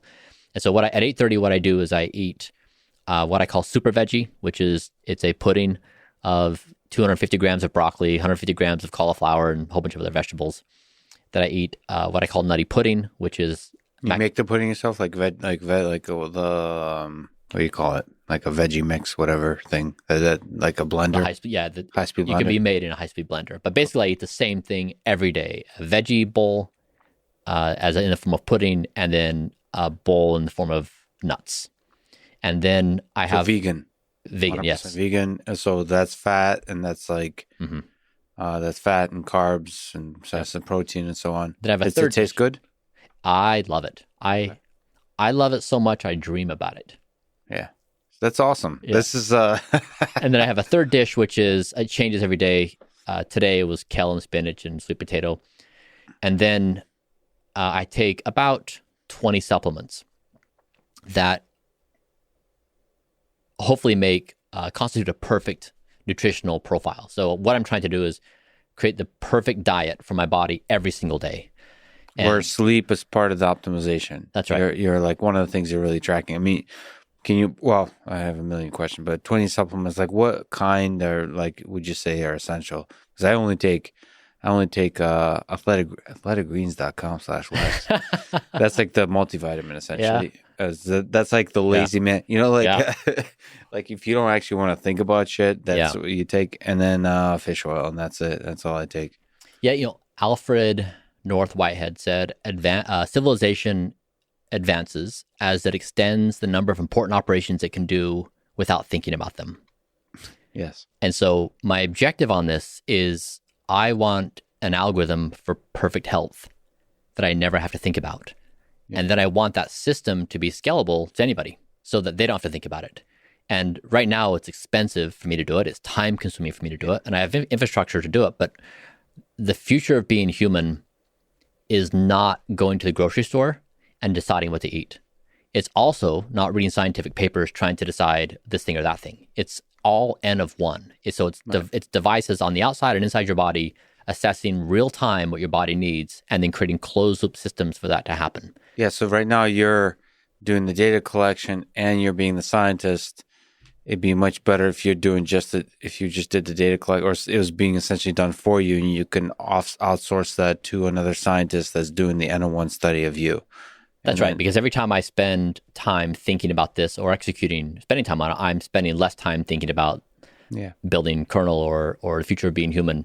And so we just all have the budget of our capacity on an everyday basis, and we will scaffold our way up out of this. And so, hopefully what I'm doing is really, it serves as a model that others can also build on. That's why I wrote about it, is hopefully people can then take it and improve upon it. I hold nothing sacred. I change my diet almost every day based upon some new test result or science or something like that. But can you maybe elaborate on the sleep thing? Why is sleep so important? And why, presumably, what does good sleep mean to you? I think sleep is a contender for being the most powerful health intervention in existence.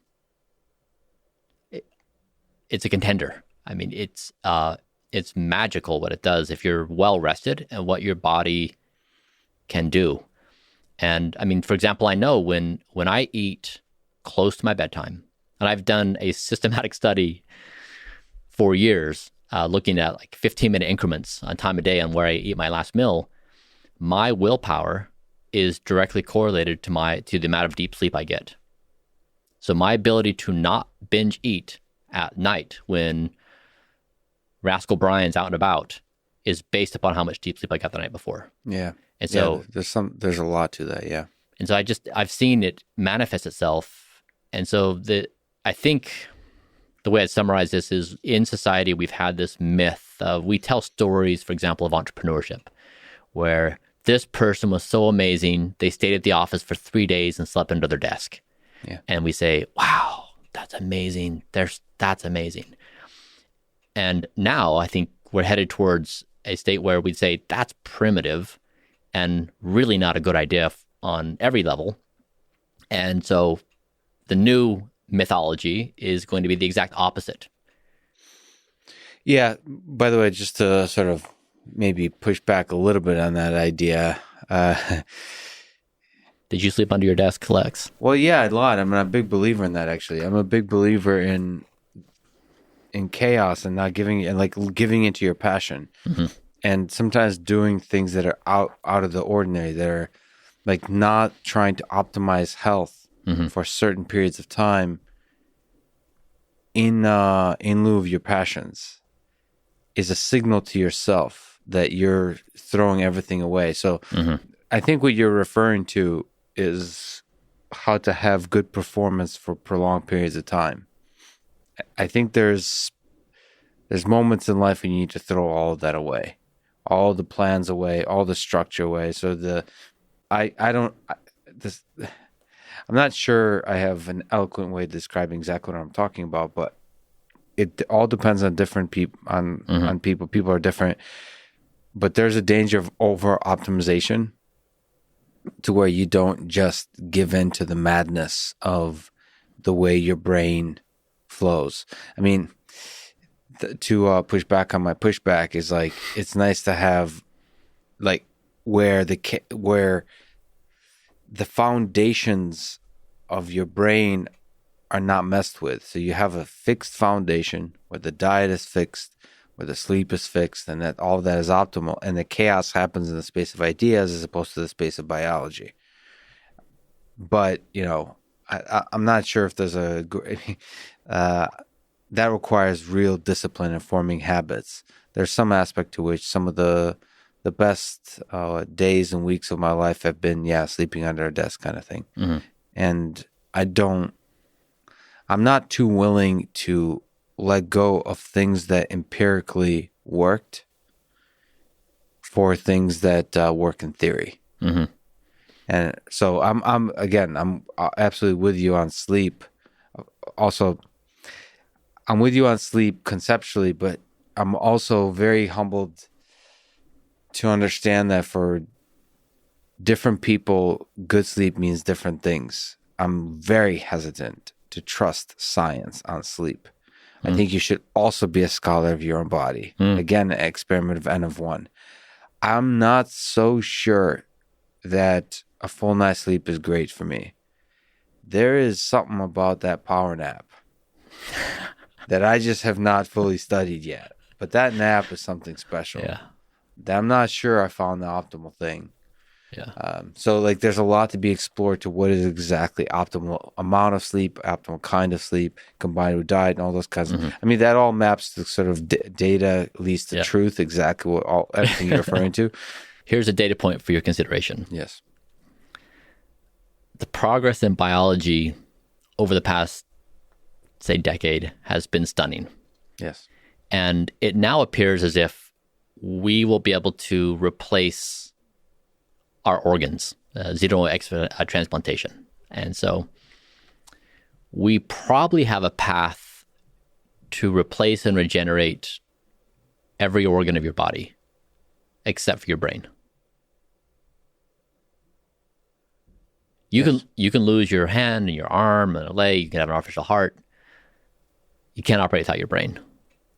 And so when you make that trade-off decision of whether you're going to sleep under the desk or not and go all out for a 4-day marathon, right? There's a cost-benefit trade-off of what's happening to your brain in that situation. We don't know the consequences of modern-day life on our brain. It's the most valuable organ in our existence. And we don't know what's going on in how we're treating it today with stress and with sleep and with dietary. And to me, then if you say that you're trying to optimize life for whatever things you're trying to do, the game is soon, with the progress in anti-aging and biology, the game is very soon going to become different than what it is right now, with organ rejuvenation, organ replacement.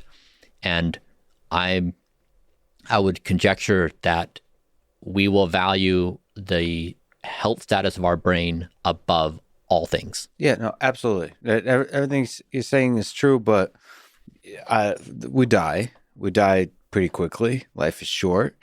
And I'm one of those people that I would rather die in battle than stay safe at home. It's like, you look at there's a lot of things that you can reasonably say, this is the smart thing to do, that can prevent you, that becomes conservative, that can prevent you from fully embracing life. I think ultimately you can be very intelligent and data-driven and also embrace life. But I err on the side of embracing life. It takes a very skillful person to not sort of that hovering parent that says, no, you know what? There's a 3% chance that if you go out by yourself and play, you're going to die, get run over by a car, come to a slow or a sudden end. And I am more a supporter of just go out there. If you die, you die. And it's a balance you have to strike. I think there's a balance to strike in long-term optimization and short-term freedom. For me, for a programming mind, I tend to over-optimize, and I'm very cautious and afraid of that, to not over-optimize and thereby be overly cautious, suboptimally cautious.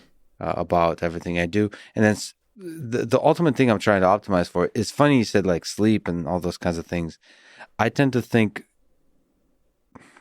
this is you being more precise than I am, but I think I tend to want to minimize stress, which everything comes into that from your sleep and all those kinds of things. But I worry that whenever I'm trying to be too strict with myself, then the stress goes up when I don't follow the strictness. And so you have to kind of, there's so many variables in an objective function. It's hard to get right. And sort of not giving a damn about sleep and not giving a damn about diet is a good thing to inject in there every once in a while for somebody who's trying to optimize everything. But that's me just trying to, like, it's exactly like you said, you're just a scientist. I'm a scientist of myself. You're a scientist of yourself. It'd be nice if somebody else was doing it and had much better data than, because I don't trust my conscious mind. And I pigged out last night at some brisket in LA that I regret deeply. So, there's no point to anything I just said, but what is the nature of your regret on the brisket?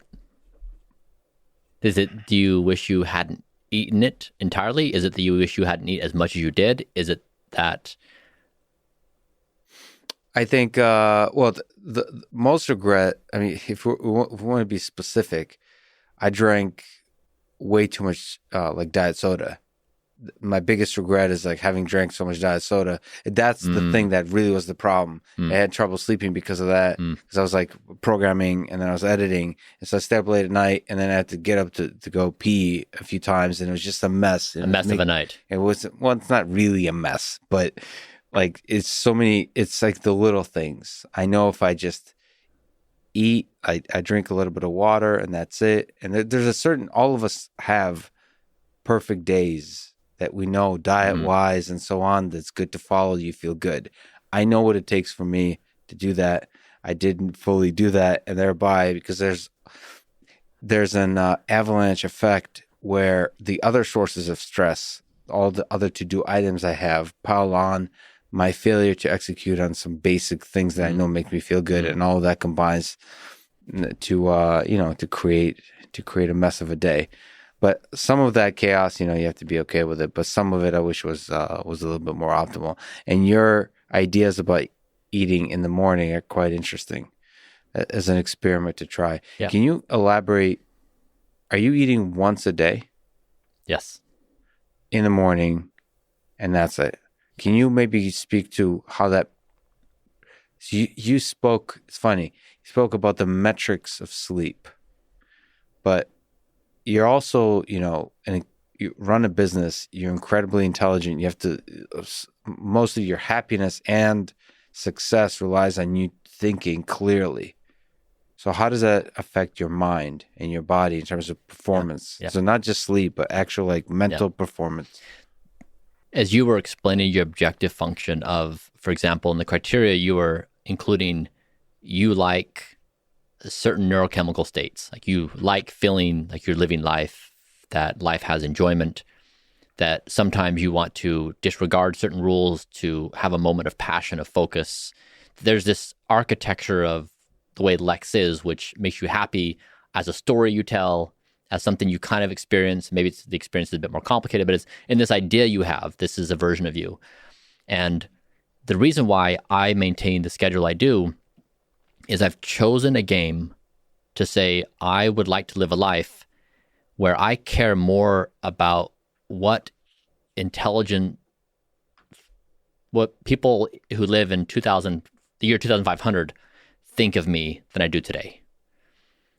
That's the game I'm trying to play.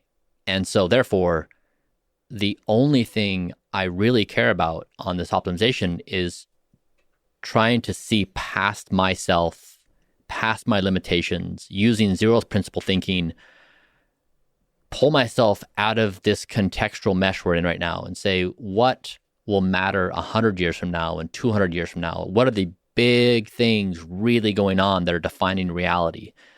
And I find that if I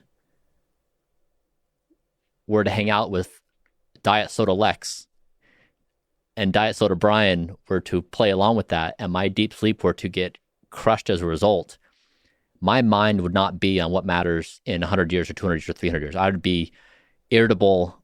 I would be, I'd be in a different state. And so it's just gameplay selection. It's what you and I have chosen to think about. It's what we've chosen to work on. And this is why I'm saying that no generation of humans have ever been afforded the opportunity to look at their lifespan and contemplate that they will have the possibility of experiencing an evolved form of consciousness that is unidentifiable, that would fall in a zeroth category of potential.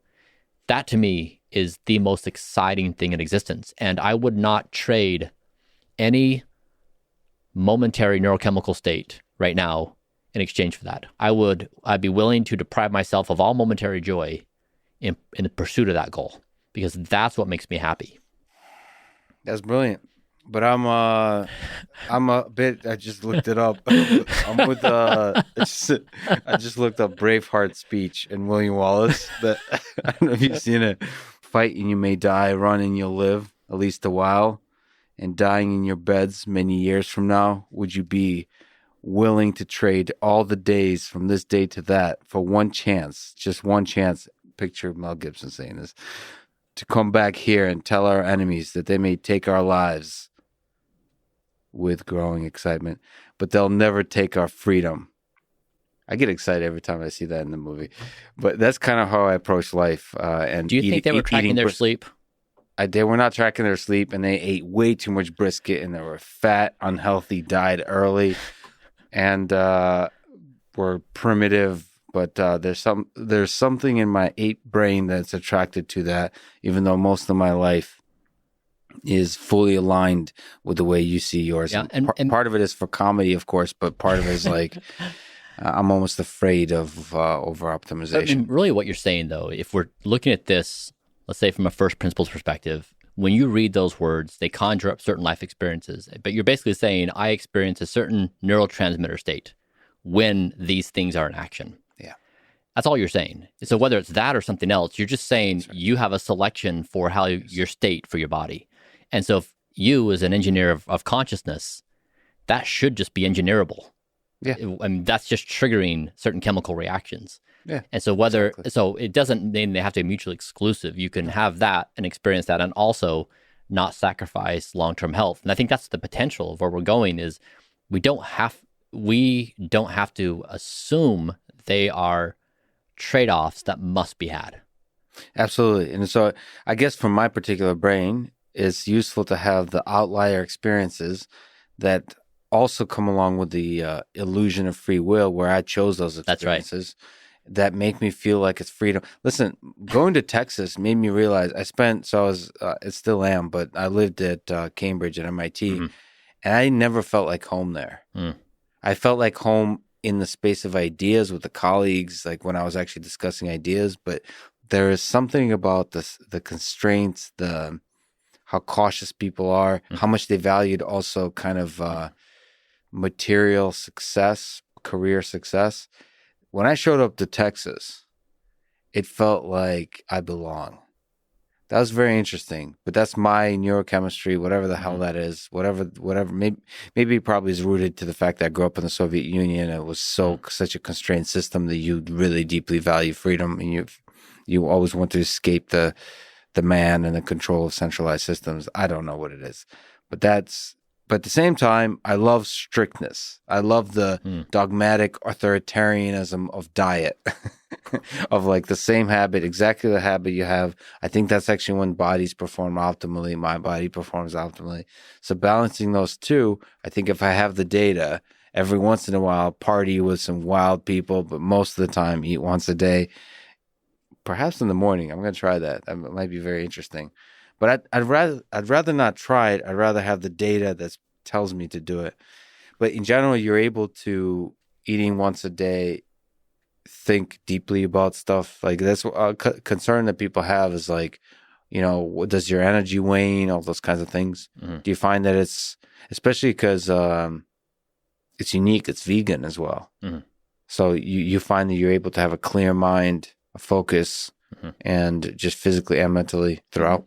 Yeah, and I find like my personal experience in thinking about hard things is like oftentimes I feel like I'm looking through a telescope and like I'm aligning 2 or 3 telescopes, and you kind of have to like close one eye and move it back and forth a little bit and just find just the right alignment. Then you find just a sneak peek at the thing you're trying to find, but it's fleeting. If you move just one little bit, it's gone. Yeah. And oftentimes what I feel like are the ideas I value the most are like that. They're so fragile and fleeting and slippery and elusive, and it requires a sensitivity to thinking and a sensitivity to maneuver through these things. If I concede to a world where I'm on my phone texting, I'm also on social media, I'm also doing 15 things at the same time because I'm running a company, and I'm also feeling terrible from the last night, it all just comes crashing down, and the quality of my thoughts goes to a zero. I'm a functional person to respond to basic level things, but I don't feel like I'm doing anything interesting. I think that's a good word, sensitivity, because that's when that's what thinking deeply feels like, is you're sensitive to the fragile thoughts. And you're right, all those other distractions kind of dull your ability to be sensitive to the fragile thoughts. It's a really good word. Out of all the things you've done, you've also climbed Mount Kilimanjaro. Is this true? It's true. How? What do you? Why and how? And what do you take from that experience? I guess the backstory is relevant because that in that moment, it was the darkest time in my life. I was ending a 13-year marriage. I was leaving my religion. I sold Braintree, and I was battling depression where I was just like at the end. And I got invited to go to Tanzania as part of a group that was raising money to build clean water wells. And I had made some money from Braintree, and so I was able to donate $25,000. And it was the first time I had ever had money to donate outside of paying tithing in my religion. And it was such a phenomenal experience to contribute something meaningful to someone else in that form. And as part of this process, we were going to climb the mountain. And so we went there and we saw the clean water wells we were building. We spoke to the people there, and it was very energizing. And then we climbed Kilimanjaro, and I came down with a stomach flu on day 3. And I also had altitude sickness, but I became so sick that on day 4, we were summiting on day 5, I came into the base camp at 15,000 feet, just, going to the bathroom on myself and like falling all over. I was just a disaster. I was so sick. So stomach flu and altitude sickness. Yeah. And I just was destroyed from the situation. And plus, psychologically, one of the lowest points. Yeah. And I think that was probably a big contributor. I was just smoked as a human, just absolutely done. And I had 3 young children. And so I was trying to reconcile, this is not whether I live or not is not my decision by itself. I'm now intertwined with these 3 little people, and I have an obligation, whether I like it or not. I need to be there. And so it felt like I was just stuck in a straitjacket. And I had to decide whether I was going to summit the next day with the team. And it was a difficult decision because once you start hiking, there's no way to get off the mountain. And midnight came, and our guide came in, and he said, "Where are you at?" And I said, "I think I'm okay. I think I can try." And so we went. And so from midnight I made it to the summit at 5 a.m. It was one of the most transformational moments of my existence. And the mountain became my problem. It became everything that I was struggling with. And when I started hiking, the pain got so ferocious that it was kind of like this. It became so ferocious that I turned my music to Eminem, and it was, Eminem was the only person in existence that spoke to my soul, and it was something about his anger and his vibrancy and his multidimensional. He's the only person who I could turn on, and I could just say, like I feel some relief. I turned on Eminem, and I made it to the summit after 5 hours, but just 100 yards from the top. I was with my guide Ike, and I started getting very dizzy, and I felt like I was going to fall backwards off this cliff area we were on. I was like, this is dangerous. And he said, look, Bryan, I know where you're at. I know where you're at, and I can tell you've got it in you. So I want you to look up, take a step, take a breath, then look up, take a breath, and take a step. And I did, and I made it. And so I got there, and I sat down with him at the top. I just cried like a baby. Broke down.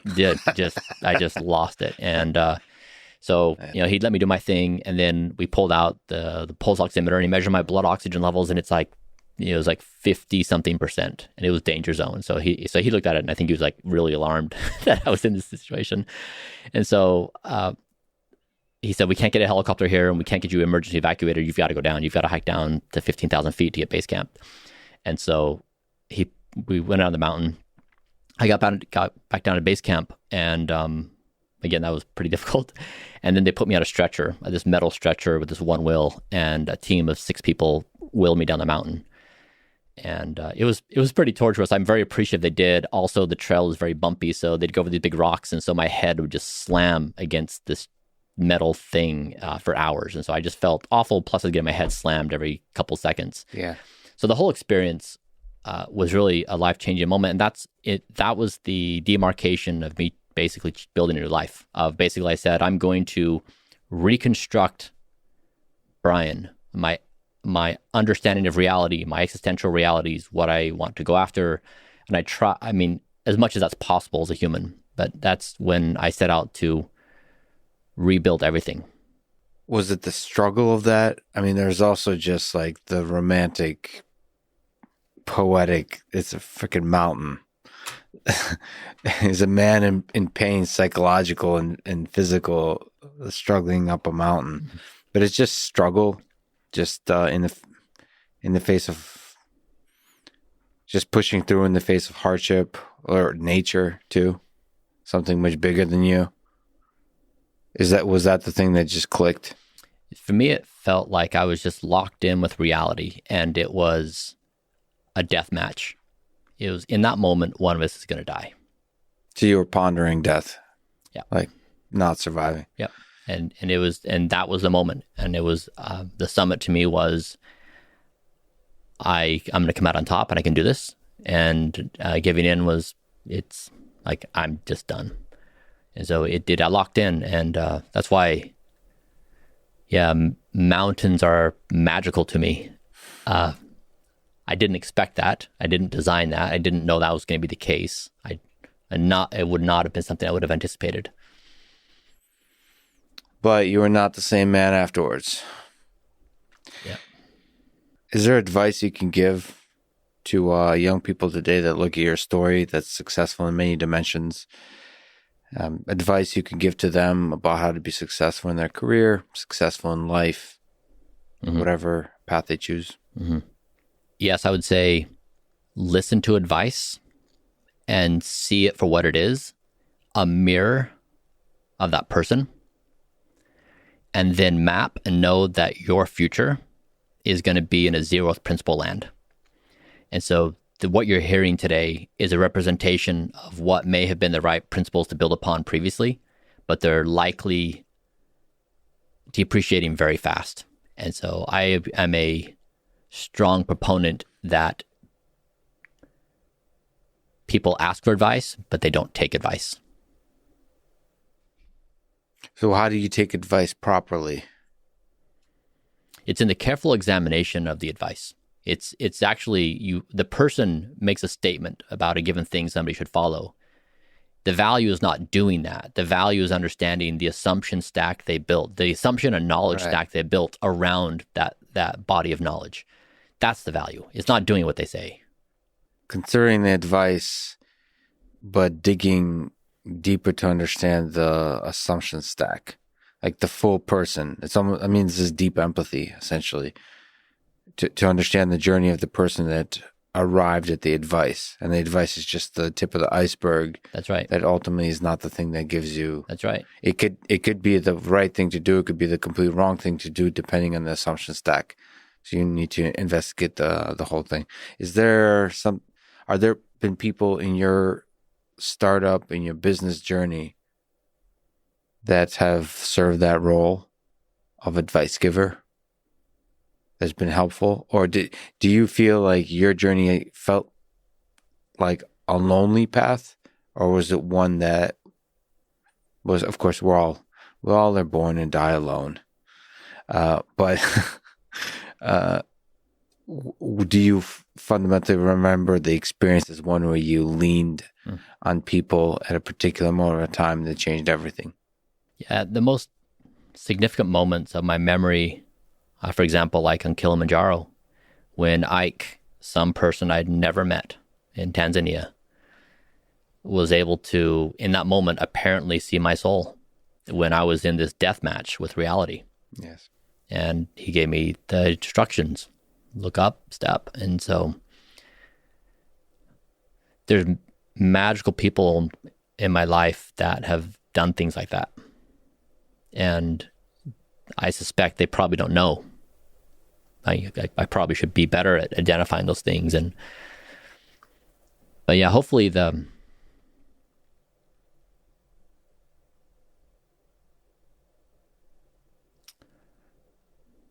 I suppose like a wisdom I would aspire to is to have the awareness and the empathy to be that for other people, and not a retail